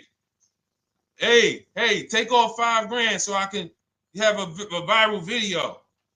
And now you're talking to an 80% dealer. So the 80% dealer has the $5,000 to take off.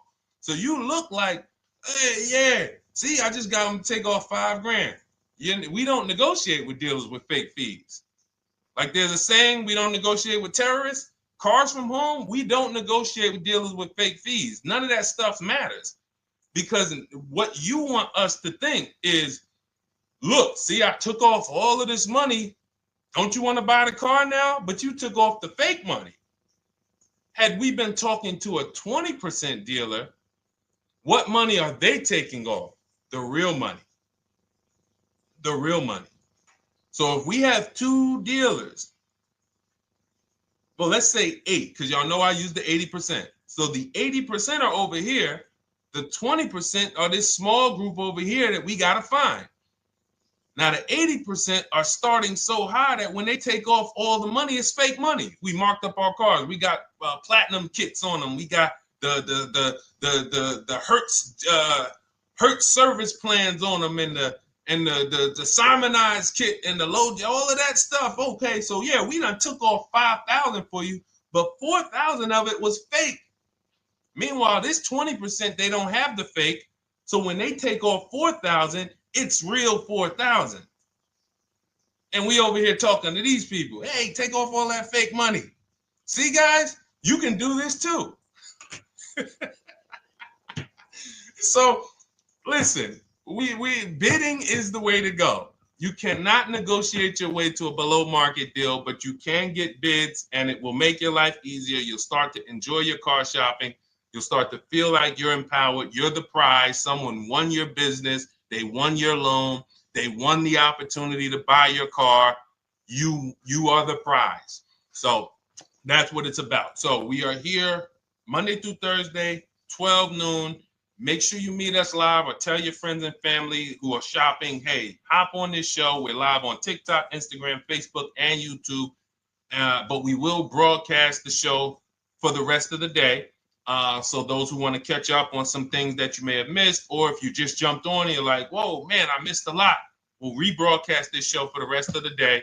But tomorrow we'll be back, which will be Tuesday, May 6th, 12 noon. Meet us here live. Thank you so much. Welcome to the new followers. Thank you to everyone who gave me gifts. Thank you to everyone who bought a book. Thank you for those of you who are in Shop with Deshone. I look forward to your success stories. Always a pleasure.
And welcome to our Tuesday, May 6th live. We do these live streams at 12 noon, Monday through Thursday. I am your host, Deshone the Auto Advisor. And for those of you who've never met me, I have devoted the last 4 years to teaching people how to get the best deals on cars and to learn all the mistakes that the industry, the car industry, would love for you to continue making, because they make a lot of money when you make mistakes. And so what we do here is we really just do questions and answers. I will teach on various topics that I feel are widely misunderstood, like the subject of leasing. And some of you who are new here, if you've never been here before, could you type a 1 in the chat if this is your first time on a stream? We do these streams about 60 to 90 minutes. And if you're going to get the most out of them, we just ask that you lock in, that you focus, because we will be talking about $1,000 mistakes. Nothing here that we'll be talking about over the next 60 to 90 minutes is hundreds of dollars.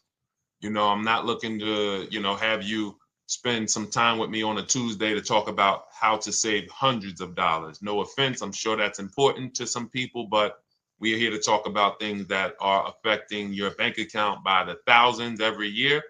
And so if you got some time, I would love for you to hit the like button, like wherever you are, and let's just tap in. You can start to type your questions. This whole stream is sponsored by my new digital book. It's called Cars from Home, 7 Steps to Saving Time, Money, and Avoiding Dealerships. It's a digital book. It's 5-star rated. Thank you to everyone who's rated the book and reviewed it. And it's normally $97, but for the next 30 minutes while you're watching, you can grab your copy for 75% off. That's our welcome offer. We always like to reward people for taking action. So you can get your copy for $24 instead of $97. And you can just head to my TikTok bio. You won't leave the show, my Instagram bio, the Facebook comments, or the YouTube comments, and use that link to get your welcome offer, and you'll have everything we teach. So as we go through this for the next 60 to 90 minutes, if you're like, whoa, Deshone, this is a lot. Wow, this is a lot. You can grab the book and make sure you have everything that I teach and everything in a step-by-step format. Okay? So I have my man Dolan moderating. Good afternoon. Thank you, Johnny Miller. Good to see you, Lil G. Again, guys, we are live. This is our Tuesday, May 6th live. We're live every Monday through Thursday at 12 noon. But we do rebroadcast these throughout the day. For those who cannot make them, you can watch the rebroadcast, or if you got to go back to work, we'll be rebroadcasting it for the rest of the day until our show tomorrow. All right, so let's start with the questions. You can feel free to get into it. Okay, do you have to get the extended warranty? This is a great question. This is car specific. A Honda, Acura, Toyota, in most cases, have always had low cost of maintenance and their parts are inexpensive. When you're buying an extended warranty or you're considering it, it is a risk product. It's an insurance plan. So that means you can pay for something and not use it, just like car insurance. You don't necessarily use your insurance until you have an accident. Same thing with an extended warranty. It's an insurance policy. So what you're trying to do with any insurance is see what is the likelihood that what I'm paying for this is going to exceed the price if I did need to use it. So in the case of a vehicle, when you're trying to determine what should I get an extended warranty, there's 2 things that are important. Does this vehicle that I'm purchasing have a high likelihood of things going wrong? We know, and some of you have had cars with histories, and we know there are certain cars, they tend to have things go wrong more than others. And what I like to do is go right to Google and type in repair cost, because this is the second item that we are looking at. We're looking at average repair cost. So if you're buying a 2010, a 2015 Nissan Altima, 2018, Hyundai Sonata, you go right to Google, you type in 2018 Hyundai Sonata average repair cost. Now, if you see that those typically go on the lower side, then that can take a lower set of risk where you might say, all right, likelihood of these things going wrong on this car is slim. But if you see that the repair cost is on the mid to higher side, that's shifting more risk to if something goes wrong, the cost for you to pay for it out of pocket will probably exceed the warranty. So when I work for Mercedes-Benz, who's new here? Type a 1 in the chat if this is your first time on a stream with us. First time you've ever been here, type a 1 in the chat. First time. What's up, William? What's up, DJ Ant Nice? Good to see you. Maggie, good to see you. Enrique, good to see you. Miko, good to see you. Tetra Washington, good to see you. Jan, good to see you. Claire Clairvoyant, good name. First time, if this is your first time, just type ones in the chat so I know. I don't want to assume anyone knows who the heck I am and what my experience is. Daniel Thompson on Facebook, great to see you. So I worked for Mercedes-Benz for 5 years, General Motors for 5 years, and I ran my own brokerage, my new car brokerage, called Cars from Home. I started it in 2016. Now, when I worked for Mercedes, when people were purchasing a Mercedes, what I would tell them is buy as much warranty as you can afford. Buy as much warranty as you can afford, because I knew that when something breaks on a Mercedes, nothing's under $1,000, and typically it's $2,000-$3,000. So a $4,000 warranty on a Mercedes Benz is usually worth every dime. But at the same time, we have cars that, again, less likely for things to go wrong. And then when things go wrong, if they go wrong, they can typically be repaired inexpensively. Good to see you, Arms Reach. Welcome on Instagram. Shout out to the people checking in live. Great to see you all. So that's how you're measuring extended warranties. You don't want to get an extended warranty on a vehicle that has a low cost of repair and a low likelihood of things going wrong. You can then take your money, put a little bit to the side, have a little emergency fund, that same $3,500 that you would have put into the warranty, or $2,500, you put that to the side over the course of a year, 2 years, put $100 a month to the side, and then have that be your cushion just in case things go wrong. It's better for you to have that money in your bank account, and if things go wrong, you take it to your mechanic. You must have a local mechanic. You guys know I swear by local mechanics on cars that don't have warranties. Even if you have a Mercedes-Benz, a BMW, an Audi, something that is typically harder to work on and takes more of a specialized engineer, there are still plenty of places that have those. I mean, there's shops where they used to be Mercedes-Benz techs. Now they have their own shops. This is who you want, because their cost, their labor is going to be probably 1/3 of what a dealership is going to be. So these are the resources that, again, keep more money in our pocket while getting us the same level of service and experience. Okay, great question. Welcome, Uncle Nene. Good to see you. Uncle Nene. All right, listen. Nicole, good to see you. All right, Dolan, you can pull up the next question. Feel free to start typing your questions. And as we get more questions in, we'll try to get to all of them. You guys know we're not always able to, but we do try to get to all of them. How do I shop around for the best lease deal without affecting my credit? Well, first of all, you're talking to someone who's, just so you know, I've taught thousands of people to lease. I've gotten 7 leases. Now, when we look at what we are doing with a lease, first, we have to consider how we want the information presented to us. We are not letting dealers tell us how they're going to quote us. We are telling the dealers how to quote us.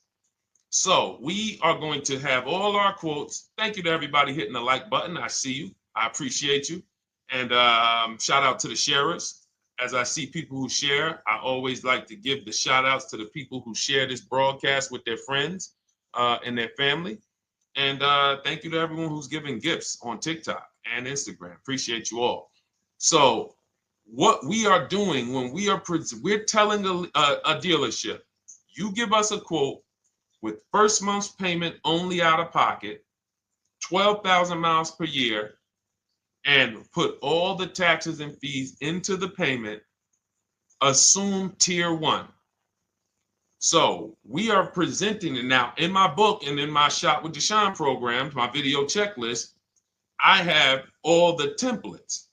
If you're going to do this yourself, you just need to remember how you're presenting this. You can call around to dealerships, because there's 2 ways to do this. Shopping from home. Cars from Home is about showing you guys, and I'm going to be showing you guys a ton of payments. And listen, I don't want you to feel bad, because some of you are going to see that you've left a lot of money on the table. Part of what I have to do here, and I've been doing it for 3-4 years now, is I have to tell you the bad news. For 3 years, I did a masterclass called Everything You're Doing Wrong Buying, Selling, and Leasing Cars. We put probably over 15,000 people through that masterclass. But those were people who were willing to hear the bad news They knew, Deshone, I got to hear the bad news to get to the good news. So as I show the difference in the prices that we get and the people who listen to me get, more than, forget about me, the people who are like you, the people who are on a live, saw a video, and then took action and learned and use our processes, the results they get compared to what you're getting. You're going to see, wow, they're saving $3, $5, $7, $10,000 more than me every single car. And so the Cars from Home system is about bidding. It's about turning your car purchase into a bid. You're no longer begging. You're no longer going into a dealership and begging one dealer to sell you a car, and then you go to another dealer and beg them, sell me this car, please take my money, please take my money. Meanwhile, you're not seeing the entire market and the people who would compete to get your business and gladly give you the service that you deserve by giving them a $30 to $50 to $100,000 transaction, which is what your car purchase is. So now so the big thing to understand right off the top is, now I need to learn this bidding. I need to learn to get multiple offers. So you can do this by phone. You want to do this by phone, you can call around, but you must give them that information in order for you to compare the deals the right way. Lynette, good to see you. Christina, good to see you. Melvin, good to see you checking in. Rudolph, I see you. Once you actually give them that information, 12,000 miles per year, first month's payment only, due at signing, taxes and fees in the payment, assume tier one. I want the tier one offer. Even if you think I not qualify. Now, if you got a credit score above 670, all your FICO scores, most of you will qualify for most tier one leases. So you want to see, what does this look like as I get my offers? Once you get your offers in this format, you can use the 1% rule as the gauge. The 1% rule is been around for more than 20 years. Everyone who leases and who's savvy, we understood if your lease payment is 1% of the MSRP or less, you stole the car. That includes taxes, that includes fees. You're still in the car. So example, we're looking at a $30,000 car, Hyundai Sonata or a Hyundai Elantra, $30,000 car. When we shop all our offers, if that lease payment is $300 per month, with only $300 due at signing. In other words, I show up, here's $300. Good to see you, GDTV. Thank you for checking in on YouTube. Once I give you that $300, that's my payment for the next 35 months. So that's a very, very low percentage of the car you're paying. It's a 1% rule. Now, in order to get a 1% lease, you need a great lease program, which means the bank has to be supporting the car, rebates, incentives, and then you need the biggest discount, the dealer who's going to give you the biggest discount. Now, one of those we can control. One of them we can't. Which one can't we control? And for those of you who are new here, we don't play around here. But my people who are moving, and again, I'll show you, like a lot of people, we got a lot of people who've been following us, using our processes. They're locked in. They're not casually on a live here. We're not casually here talking. They are locked in. Like, boom, okay, I hear you. They're answering, they're typing, they're not, vacuuming in the kitchen and trying to hear. You can't do. We're talking about your second most expensive purchase of your life. It's going to be, you got to lock in. You got to challenge yourself to block out the distractions while we're on this stream, because this is your money. And if you don't take your money seriously, the car salesman will take your money seriously. Oh, I like that. Praise the Lord. God is good. You don't take your money seriously, the car salesman will take your money seriously. Man. So, all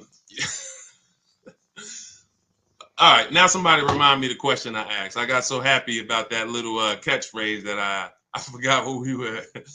So I know we were discussing, okay, we're talking about the 1% rule. So now, one of the things we can't control is the bank.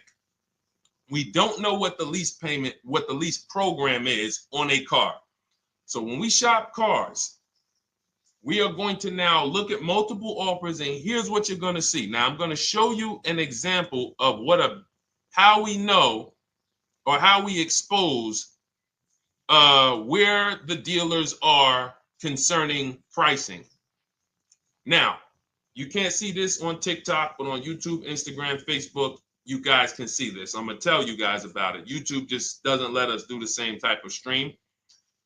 But this is a particular Infiniti that we shop for. We have offers ranging, this is a $61,000 vehicle. We have offers ranging from $680 per month, which is a 1.1% lease. So a $61,000 car, $680 per month, that's 1.1%. We divide the monthly payment into the MSRP. Now, we can see here that there are some offers already from dealers that are almost $900, $889 per month. $889 per month, $873 per month. So now when we look and we say, whoa, how can we have two, like we have all these dealers have the exact same car, yet one of them is $200 per month higher than another dealer. Exactly. We call them the 80%. The 80%, even after back and forth, even after, hey, we'll take off some money. All right, we'll drop the payment $50 a month. Their offer is still so high. It's a horrible deal. Now, why would they offer this? And this is consistent. So I don't want y'all thinking, well, the dealers that I walk into, they're different, Deshone. They take off more money. It does not matter what you think. If you don't have the market reports, if you don't know how to get multiple offers so that you can see, we do this all around the country. We have students all around the country in Cars from Home. We have people we shop for. We have over 13,000 books sold now. Like, we have lots of data to prove this. 80% of dealers are going to be overpriced. This is another particular deal on a Toyota, a market report. And you guys can see that the out-the-door prices here, list price, $32,000. Out the door price with taxes and fees, $38,000. That means that dealer is charging all types of fees on top of their price. The $39,000 MSRP. Look at line number 3. $39,000. Out the door price is $41,000. We can see $39,000 out the door includes taxes, includes all the fees. So we can see that these out the door prices in the left, in the right column, are way higher than the MSRP, $35,798. Out the door price is $39,700. But look at the green. Look at the green. This is what we call, we found the dealer at this time who wanted to win the bid. They wanted to win the bid. They needed the car sold. This is a rotation. We don't say to them, wow, they won the bid one time, so they must win the bid all the time. No dealer can win the bid all the time, or they'll be out of business. But in this particular case, at this particular time, for this particular client, this dealer said, we're going to sell this car for that's $35,500, and out the door with taxes and all the fees, $34,994. That is a over $4,000 discount off this vehicle. When all the other dealers are, not only are they not giving you a discount, they're charging over list. And they might come and say, all right, we'll take off $500. We'll take off $1,000. We'll take off $1,500. They might start so high with you guys that you think, wow, they started up here and I talked them down. They took off $3,000 from me, but they already were $3,000 in fake fees, protection plans, and all of this padding, dealer adjustments, which is fake fees.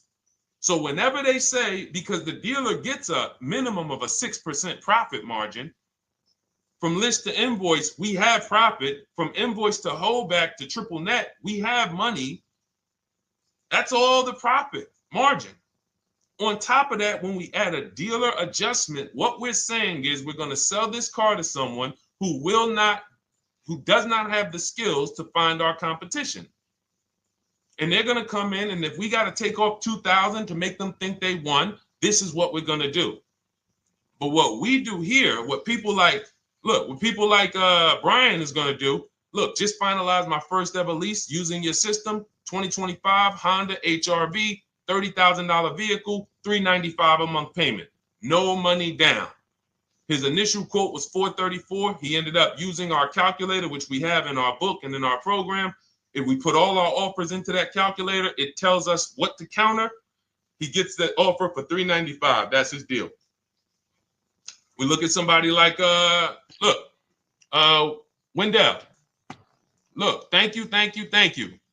It's the least I can say for your book, Cars from Home. We're still in the middle of the process. Just sold our car today, like 10 minutes ago, for 30% above value.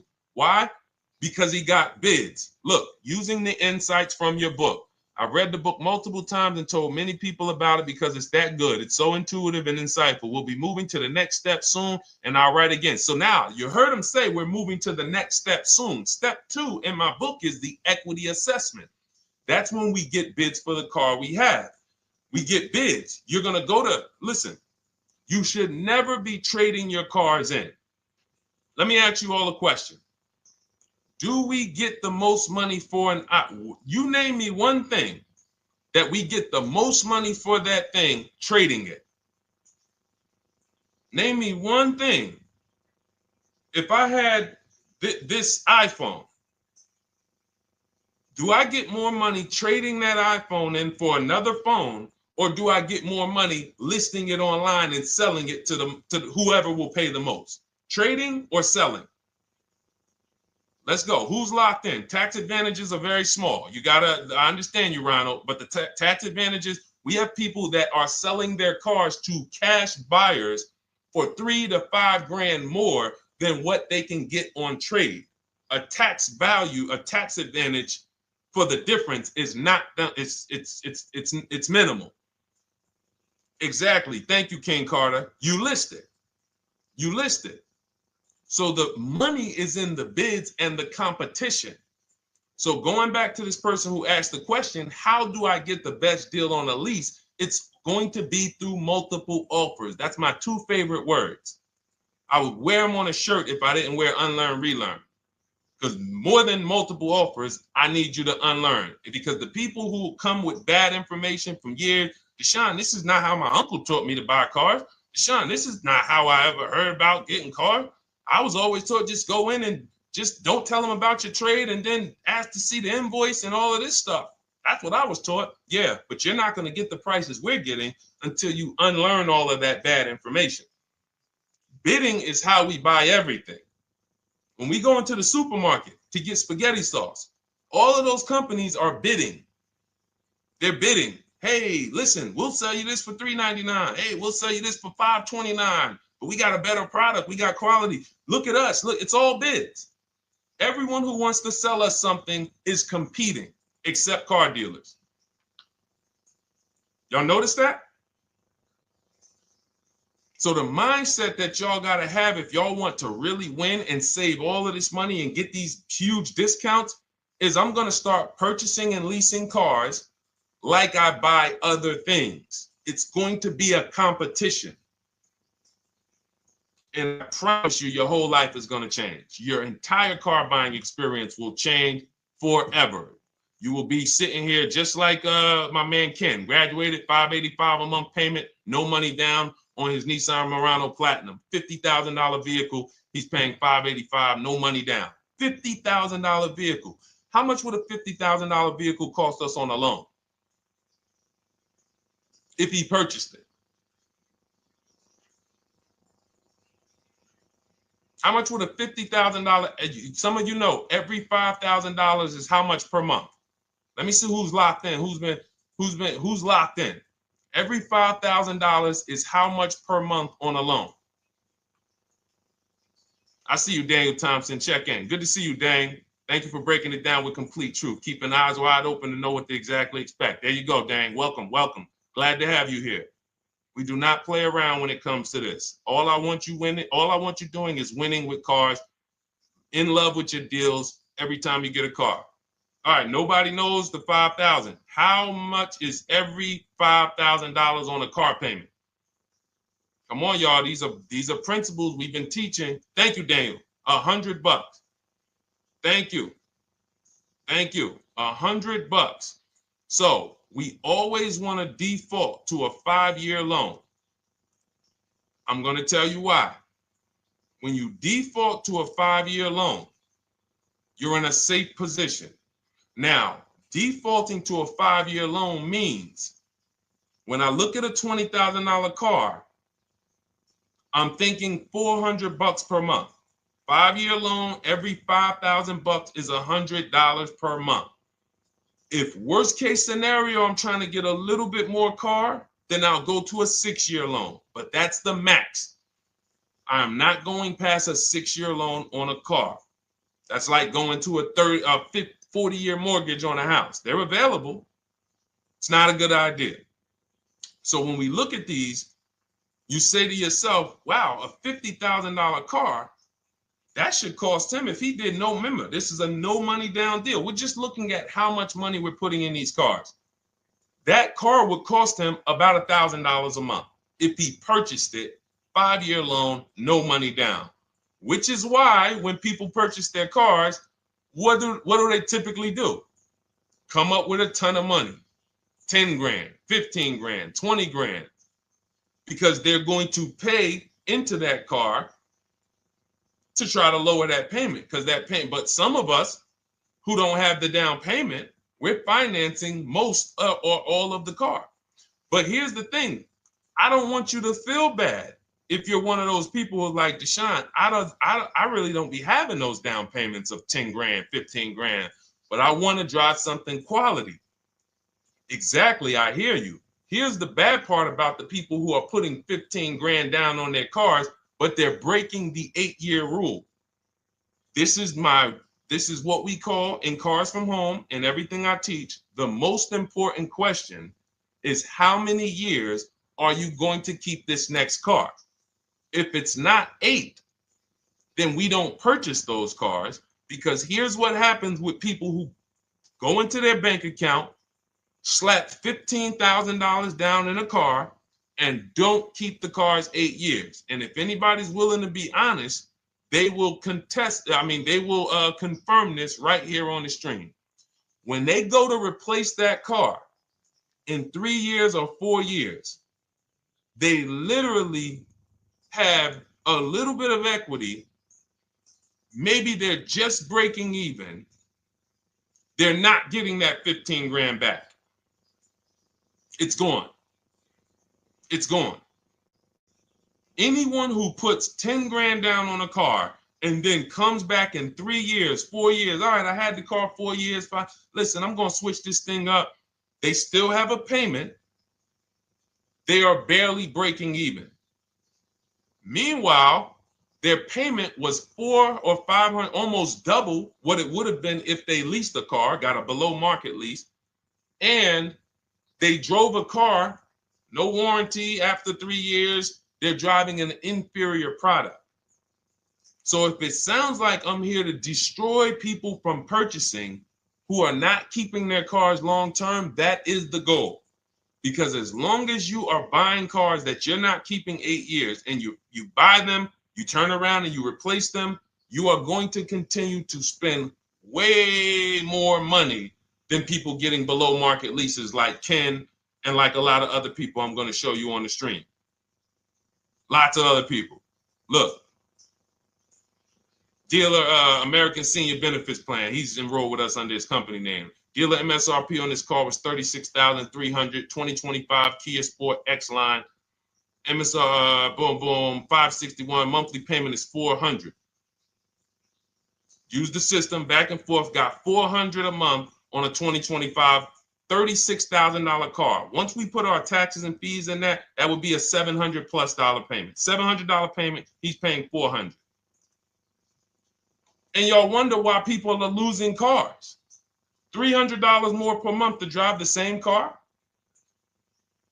It's ridiculous. Imagine somebody like you, when you learn, now you're pulling up. I'm going to tell y'all one more story, and then we'll go into some more questions, because you might not remember what I'm saying. So those of you who have the book, you got this for the rest of your life. But you will remember, hopefully, a story. I'll tell you about my neighbor.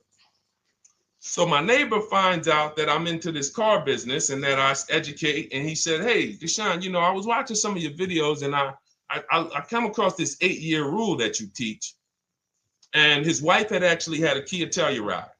Popular vehicles, probably been one of the most popular SUVs, that the Palisade, since 2007, 2019. Super popular vehicles. People were charging $5,000 over sticker for them during the pandemic. People were paying it. We were getting them at discounts. Now, his wife totals the truck. She has an accident, totals the truck. She's fine. Truck is totaled. He was financing it. He said, Deshone, I see this 8-year rule thing, man, and I don't keep my cars 8 years. I said, okay. He said, so I'm thinking I should, like, you're saying I should be shopping for a lease on my next one. I said, exactly. I said, make sure you get multiple offers, because if you just walk in and say, hey, work me up a lease, they'll give you the same payment you had on the purchase. And then they'll tell you something ridiculous that they want you to believe, like, hey, the lease is the same price as the purchase, so you might as well just purchase it. And people believe this stuff. Now, I said, you get multiple offers, stay at home. He calls me, he says, Deshone, I got the new version of the Telluride, new. I'm paying $479 a month. He's $497, and then he said, I think he put down like $1,000, bring it down to $479. $497. He was just paying $800. Do you think anyone can tell him anything about leasing? He's pulling up in the same exact truck. In fact, the newer version. He knows he wasn't going to keep the car long term anyway. He's not going to pay it off and then keep the car and have a paid off Kia Telluride for 10 years. That's not what he does. He keeps them 3 years, 5 years, 7 years, and then he replaces them. So why is he paying $800 a month for years, no warranty, when he could be driving brand new ones for $497 a month, problem free? But as I said, some people are determined to pay more. But the people who, once you get this leasing thing, if you're not keeping your cars, it will change your life. Now, again, I got a car I'm purchasing, we're keeping it. Anything you are buying, keeping 8 years, forget about leasing. It shouldn't be a thing. Who keeps their cars more than 8 years? Let us know. You're an 8+ year person, let us know. In fact, I don't even want to ask, who has a car right now that they've had more than 8 years? And then we'll answer. I want to get Kathy's question too. And then let's get some purchase questions. Let's get some used car questions. Let's get some bank financing questions. We do it all here. But one of the most misunderstood subjects is this leasing thing, and it is costing you guys thousands of dollars every year. And you're driving old cars with no warranties, paying high payments on them because somebody told you you should be purchasing cars. I'm here to tell you they owe you money. They owe you money. All right? So who has a car right now that they've had more than 8 years? Let us know. How many years have you had it? And by the way, for those of you who just joined, this is our Tuesday, May 6th live. We are live every Monday through Thursday at 12 noon Eastern time. So for those of you who are here catching us live, that's when we're live. We will rebroadcast this and replay this show throughout the rest of the day for those who could not catch it, or if you had to jump off, go back to work. You're like, oh, I got to go back to work. You can catch it on the replay throughout the day. But we are live Monday through Thursday at 12 noon. So welcome to the people who are here. EJ, driving a lot of miles does not matter. Let me break this down for you. So right now, let's go to somebody who else has a lease. Let's look at, because who's heard with leasing you can't drive too many miles? Who's heard that, right? Type me if you've heard that. Let's go. Type me if you heard that. Come on, where's the locked in people at? I see Kathy, I see EJ, I see DJ Ant Nice, I see XP. All right, I see Mr. Slim. Welcome to the community. I see Rhonda. All right, where are the locked in people? Instagram, where we at? Locked in. All right, dang, I see you. Jamel. All right, perfect. So, Sherry, I see you. Sherry Baker on TikTok. So you've heard, oh, you can't drive a lot of miles with a lease. Let's be clear here. You choose the mileage on your lease. It's not selected for you. In fact, the only time it is selected for you is if you don't realize you choose it.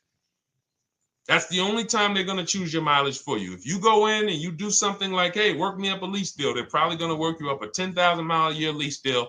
And they're probably going to say, hey, you need $3,000 down, and this is going to be your payment. And next thing you know, it's a high lease, and it's just terrible. Happens all the time. We tell people how to quote us. First payment due at signing, taxes and fees in the payment. So now let's look at a lease, and let me show you what it would look like. So this is Val Boss Lady. She's in our Shop with Deshone program. Everything that you guys know that we're talking about here, if you're like, hey, I really, really want to go deeper, I want the step-by-step, the blueprint, that's my digital book, Cars from Home, 7 Steps to Saving Time, Money, and Avoiding Dealerships. Normally $97. You get a welcome offer. It's 30 minutes because I want to see you win, and you get 75% off for 30 minutes. If you go to my TikTok bio, Instagram bio, YouTube comments, Facebook comments, click those links, and then click that one that says $24 welcome offer. 30 minutes only, reward for taking action. You have everything we teach, the low market leases, the low market purchases, used cars, bank bidding war, making banks and credit unions bid, all of that, $24. You can, somebody emailed me yesterday, said, I'm $15,000 up with what I've learned from you already. And so if you can get it for $24, you can save tons of money for the rest of your life on a $24 investment. In this case, Val's in our, she's more of a wants to do it with me type. Videos, checklist, she doesn't want to read. That's our Shop with Deshone, do it with me program. I coach people. And so she gets a deal on this particular car. Same information, by the way. Not better information here than the book. It's just different learning styles. So she gets a $51,000 electric vehicle, 2025, beautiful vehicle. She's paying 1.16. So her payment on this car, on this $51,000 car, let's continue to make sure we understand the price of these cars. $51,000 car, her payment is $591. No money down. Now, some of you might say, wow, if I got $591, I'd probably put like $3,000 down, bring it down to $499. You could do that. That's how we can do that because she already got an incredible deal. Then we're just determining how we want to structure our payment. And thank you for everybody sending me gifts. I appreciate you. Thank you for all the badges. I don't take it for granted. And thank you for everyone who's hit the like button. Those of you who are double tapping the screen. Every time you hit something on TikTok, you like it, you double tap the screen, you keep running those likes up. We appreciate you. It does matter. It helps spread the word. So let's say Val wanted, she's a high mileage driver like EJ. Let's say, EJ, how many miles per year do you drive? 20,000, 25,000?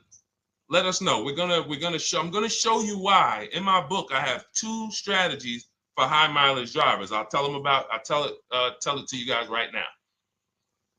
How many miles a year do you drive, EJ? 25,000, 20,000? Those are both high. Let us know. Or if anybody, else, because, anybody else who's a high mileage driver, let us know. How many miles? 26. All right. Thank you, EJ. So let's just round that to 25 for now. Let's just round that to 25. So let's say instead of her $591 payment for a $51,000 car, now you could shop for a $30,000 car and you can have a 1% payment. If it was, a similar deal, you'd be paying $300 a month. In her case, she has a $51,000 car. She probably wanted a nice SUV that looks beautiful, that some other people are paying $1,000 a month for. She's paying $591. But if she wanted to bump it up to 15,000 miles a year, she'd be paying another $30 more per month. She'd be paying $620. Now, if she wanted to bump it up to 20,000 miles per year, she'd be paying probably another $80-90 per month. So she'd probably be paying $700 to drive 20,000 miles per year. Now, let me tell you guys, because some of you guys who are like, yo, man, those payments are high. We're talking about $50,000 cars here. So if you were shopping for a $30,000 car or $35,000 car, naturally, if we took the same exact numbers, let's take a $35,000 car, 1.16 lease. That's a 406 payment, probably $399. So now, in order to go, and let's say you're a high mileage driver, just like EJ, you want to add another 15,000 miles to your lease. You're probably going from 400 to 550 or 575. But you have all the mileage you need. And here's the beautiful thing about that. If I'm paying $175 more per month, but I get all the mileage I want, and when I drop this thing off, I get a new one, I don't have to worry about negative equity, and I put no money down. That is way better than what most people are doing out here, what everyone's doing. Because I'm gonna tell you what most high mileage drivers do who don't put money down. They will go in, buy a car, take a super long loan, 6 years, 7 years, just so they could afford the payment. Now, here's what happens. They drive the car, they put 25,000 miles a year on it. They come back in 3 years or 4 years, and they say, wow, I got 100,000 miles on this thing already. Let me go and swap out the car. What situation are they in at that point, guys? You put 100, you got a 6-year loan, average loan. You drove 25,000 miles per year. You put 100,000 miles on the car in 4 years. You come back, you still have 2 years of payments left. 15 grand negative equity. I used to see it all the time. Thank you, I am rich. Locked in on Instagram. I see you. Locked in. See it all the time. Every car salesman who has dealt with a normal 25,000 mile high mileage driver that does not keep their cars sees it all the time. They come in, yo, man, what you do for a living? Man, yeah, I do DoorDash, I do Uber. Oh man, I work in sales. You know, I'm on the road a lot. You know, I'm here. You know, all right, I want to replace this thing. I got like 110,000 on it. Okay, you still got a loan on it? Yeah. All right, we already know you got negative equity. Then we appraise the car. All right, the car's worth like 7,000. How much you owe? Man, you owe 19,000. All right, well, what can I do? Can you get me into something? Roll that loss all the way over. On top of that, you finance the car, so your payment is high. You finance the whole car, so you're paying a high payment compared to if you had leased, just literally shop for your leases, added your miles to the lease that you needed. You're paying $175 more per month. You got a brand new car. And I'm going to tell you, I did not make this up. I learned this from someone. A lot of what I'm teaching you, I learned from my clients when I was in the dealership. This guy, I worked at Hyundai for six weeks. Man, this dealership, the owners got indicted. I got out of there. Way before the owner got indicted. It just had straight up highway vibes, like the worst you could ever imagine. Anyway, but I learned something very valuable there. We had a client a customer was returning his lease on his Hyundai Sonata. Guy comes and I'm grounding the lease. I'm doing the paperwork for him. He has 72,000 miles on the car. 72,000 miles. I said, how the heck? I said, you lease this? He said, yeah, I always lease. That's all I do. He said, I used to buy my cars every single time I came. I had to put large down payments, 10 grand, and then I'm still having negative equity when I come to trade it in. I'm having high payments. It's ridiculous. I looked at his payment, and let's say the average payment for a good deal on a Sonata at that time was 300, 325, whatever it was. He was only paying like 550. He was only paying like $150, $175 more per month. He had a 25,000 mile a year lease.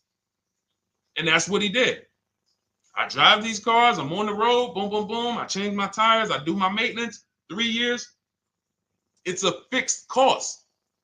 There's no variable cost. I don't have any surprises. I'm not getting hit with a negative equity bill that I got to transfer, which means when I transfer my negative equity, I get less car on the next transaction. Because if I got to bring over 15 grand of negative equity, that's probably 300 a month that I'm paying for my old car when I get my new car. So if my new car was 400 a month, but my negative equity is another $300 a month. I'm getting less car for my money because now I got to take all those losses and bring them over to my new car. This is high mileage drivers and people who don't understand leasing. That's why you're losing so much money. And when you just flip the switch and realize Deshone is not talking to me emotionally. I am not talking to you about never do this, like these other people who say this, do this. This is how you buy a car. They never talk numbers. Y'all notice that? You notice that, right? You never hear them talk numbers. It's always never do this, always do this. This is the worst way to do this. This is the most expensive way to do this. This costs you the most money. They never talk numbers though. That's why everything I do is to show you the numbers. Thousands of transactions since 2006 in the car business, helping people the last 4 years all around the country. This is the numbers that they might not understand. So if you're not keeping your car 8 years, it does not matter if you drive 20,000 miles a year, 25,000. You should be looking at a high mileage lease. Or my second strategy for high mileage drivers is this, because some of you want a nice car. This is for my people who you're like, man, Deshone, I'm on the road. I got my car that I do my work in. I kind of, slep it around. I don't really want to lease something and then put, that wear on it. I got stuff. I'm throwing bags in the back, whatever it may be. There's a strategy we created called 2 cars, 1 payment. And what will happen is your first car will be a purchase. And if you have an existing car, you're going to keep that. So let's say you have a car now, you're driving a lot of miles, you're doing your 25,000 miles a year. You pay that car off. You keep that car, and then you go and you lease you something nice, regular mileage. So you might get a 12,000 mile a year lease, and then you drive 12,000 in your mileage car, 12,000 on your nice car.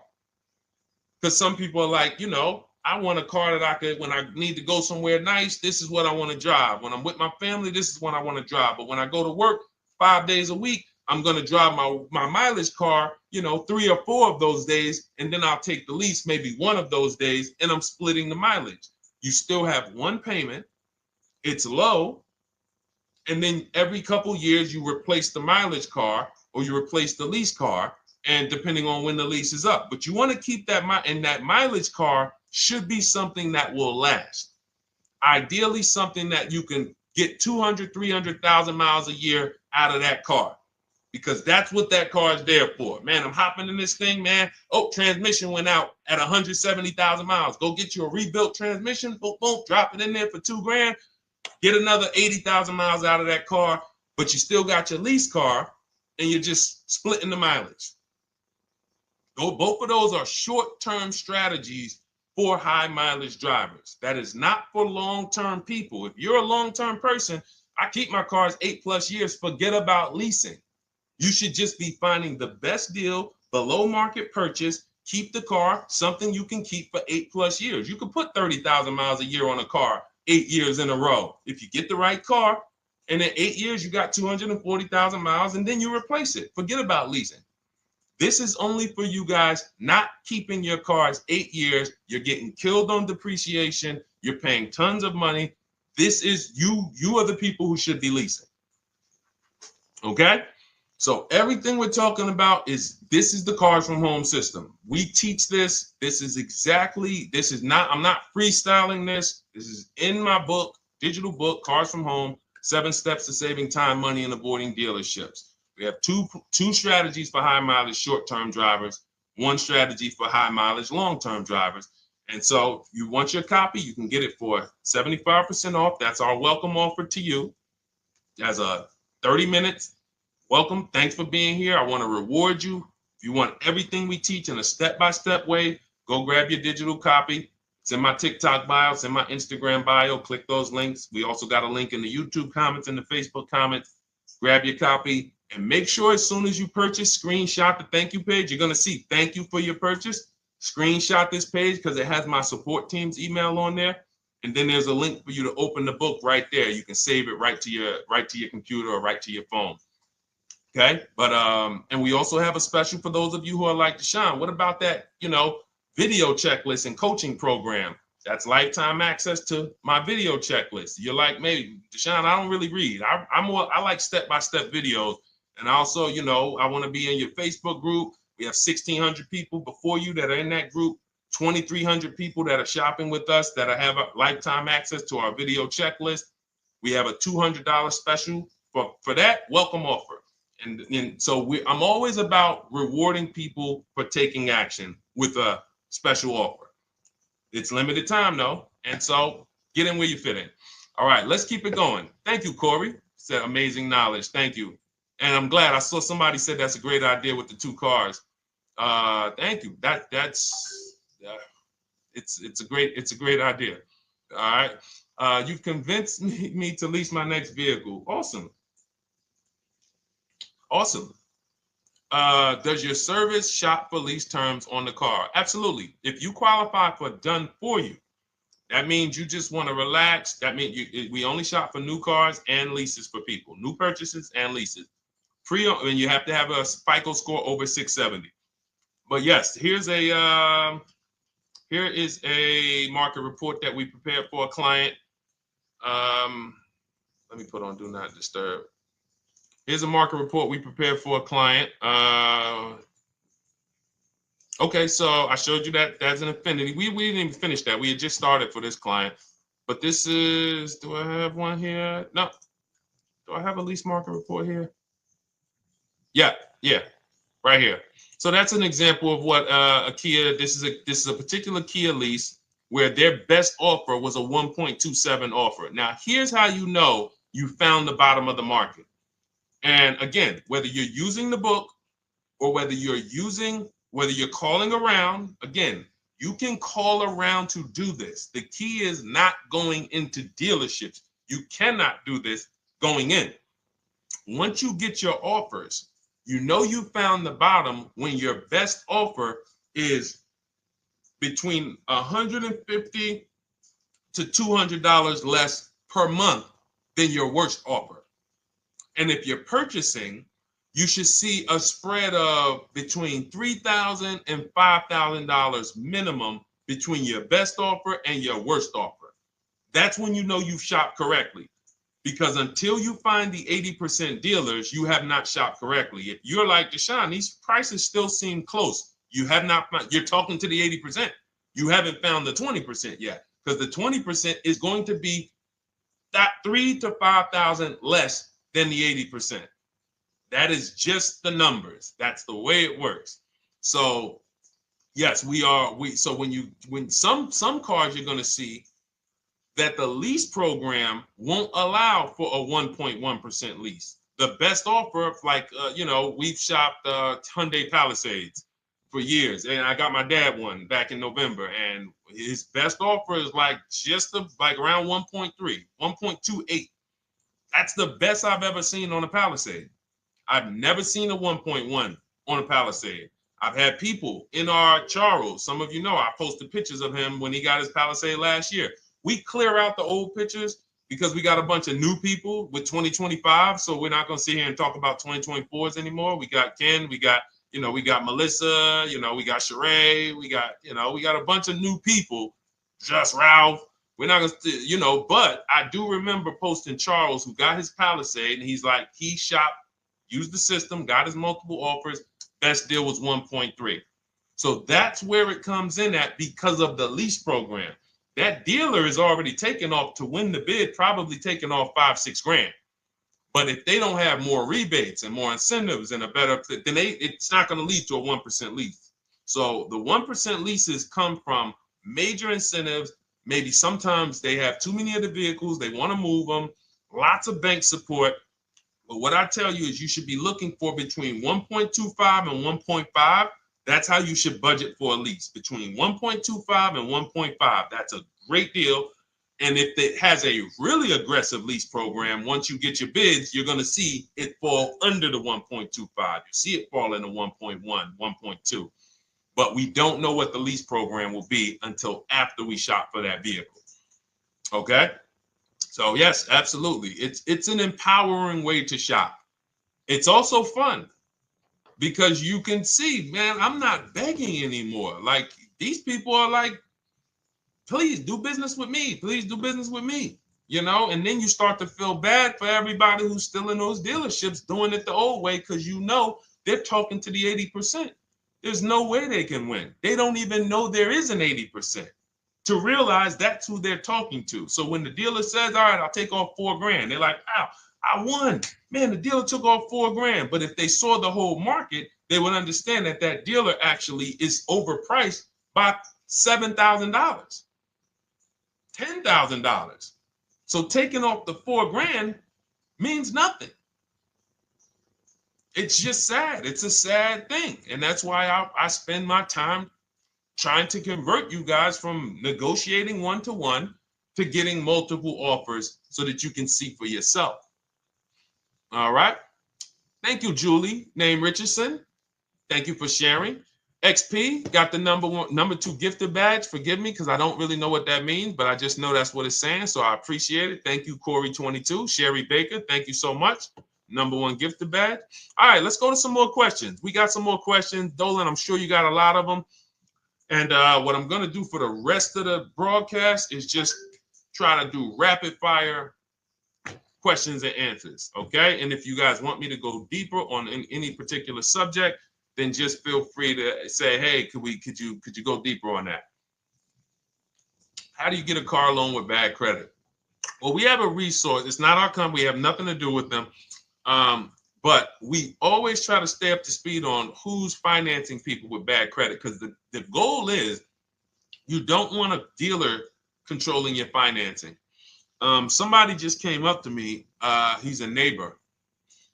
He's like, aren't you in the car business? I said, well, yes and no. He's like, well, listen, I got a connected Acura. Anybody you send me, they get anybody approved, I'll give you $1,000. I said, okay, cool. Thanks for the information. For them to give me $1,000 just for sending the customer, and he's also a middleman, he's not a salesman, how much money are they making on the customers? If they're going to give me $1,000 just for sending someone with bad credit to them, how much are they making on the deal? Arms Reach, congratulations. Just got my book. You use it when, please send me your email testimonial. Well, as you use it, just as you do your equity assessment, everything, email me. Congratulations. How much are they making? We can imagine, right? If they're giving me $1,000 just for bringing them the customer. So this is what happens when you let the dealership control the loan. Because why do we separate? All right, I'm going to break something down I call the 3 pillars of great car deals. Three pillars. You can't get a great car deal without maximizing each pillar.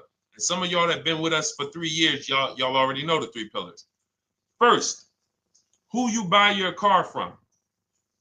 Second, who you get your loan from. Third, who you sell your old car to. That's 3 separate transactions. The car business has trained you guys to give them all 3. All 3. The car business has trained you guys to give them 3 transactions. Anytime you purchase the car, who's done this? Be honest. Purchase the car from a dealership, sold them your old car, in which case you call it a trade, and they got you your loan. Who's done this? 3 transactions in one. Why do we know these are 3 transactions? One, there's competition. People want to buy your car. It's okay, Corey. That's that. Thank you for being honest. That's how we change. The reason why we know that these are 3 transactions, because there's people who want to compete in every one of them. There are people who want to buy your car.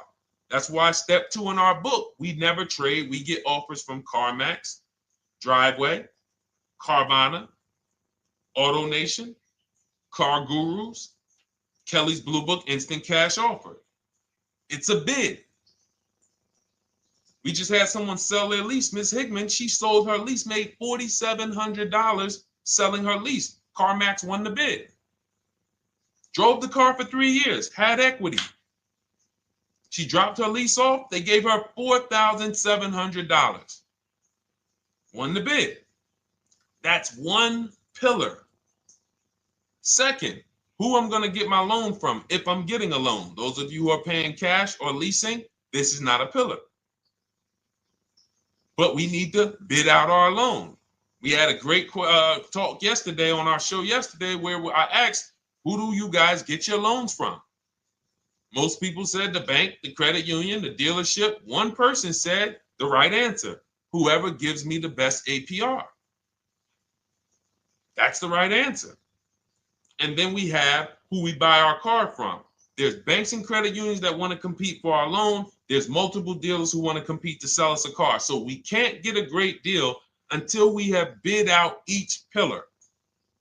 And that's why when we have bad credit, if we let the dealer now control, this dealer has a car. We didn't bid out that car to find out, is it a great price? Now they're also giving me the loan and they're charging me 25%. We didn't bid that out to see, is that the best loan I could get, even with my bad credit? Is that the best loan I can get? So the key, what you want to do first if you have bad credit is I'm online looking for anyone who will finance me with bad credit separate from the dealer. I'm not going to Carvana.com and saying, hey, you can get a car with us you can get a loan with us as long as you buy a car from us. You're mixing the transactions. You're taking away my ability to get bids. I'm finding someone you should check out. There's a resource. Oh my goodness, what's the name of the company? It's in my book, but I want to give it to you. Goodness, it's slipping my mind right now. Send me an email or a DM.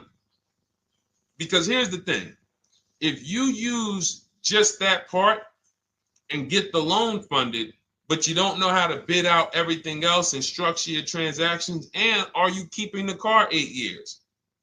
Because if you're not keeping the car 8 years and you're like, Deshone, I hear you talking about leasing, I'm not keeping my car 8 years, but my credit's not good.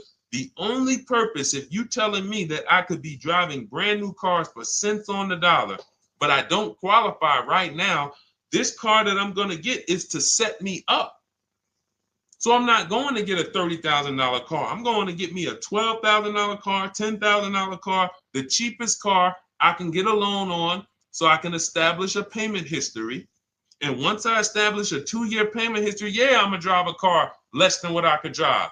I got the money. I could afford more than this. But you're not setting yourself up for the right transaction.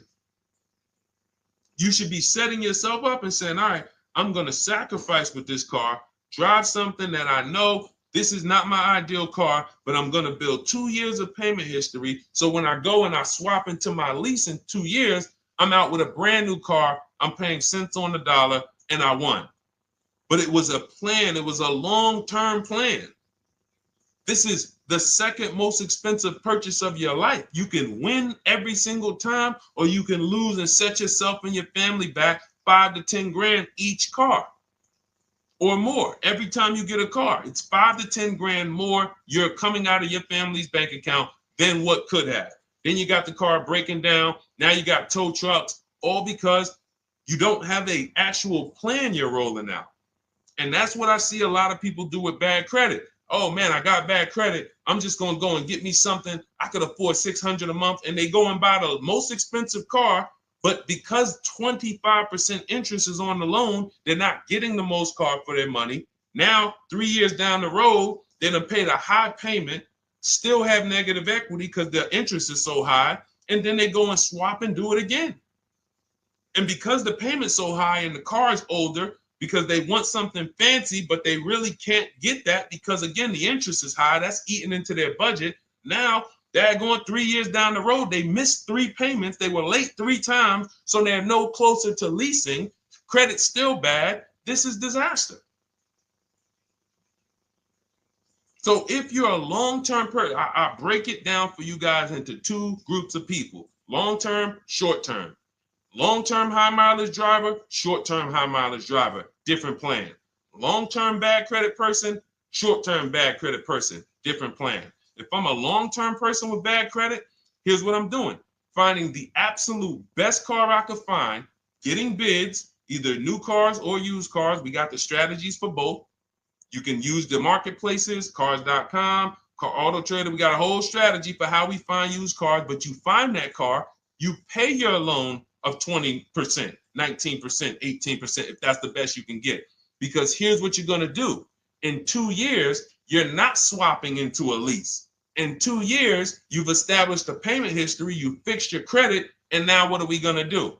You got a quality car. You're not thinking about trading it. You're not thinking about replacing it. You're like, man, this is my car. It's a great car. I'm just paying daggone 20% interest. What do I do now after 2 years? Now that my credit is good because I got a quality car, dependable car, I focused on fixing my credit over 2 years. What am I going to do after 2 years? Anybody?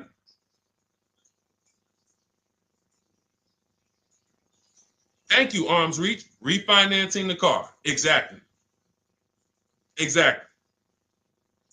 So that's the bad credit long-term strategy. Great car, dependable car, car's not going to break. This car is going to last me 10 years. Right now, when I bought it, 20% interest rate. That was where my credit was. But I worked on my credit. Boom. I'm a 690 now. I'm a 720 now. I'm refinancing that into a short-term, shorter term loan, and I won. Pay this thing off, and I'm going to keep it. Nothing to talk about leasing. Leasing only comes into play where the 8-year rule is concerned. I'm not keeping the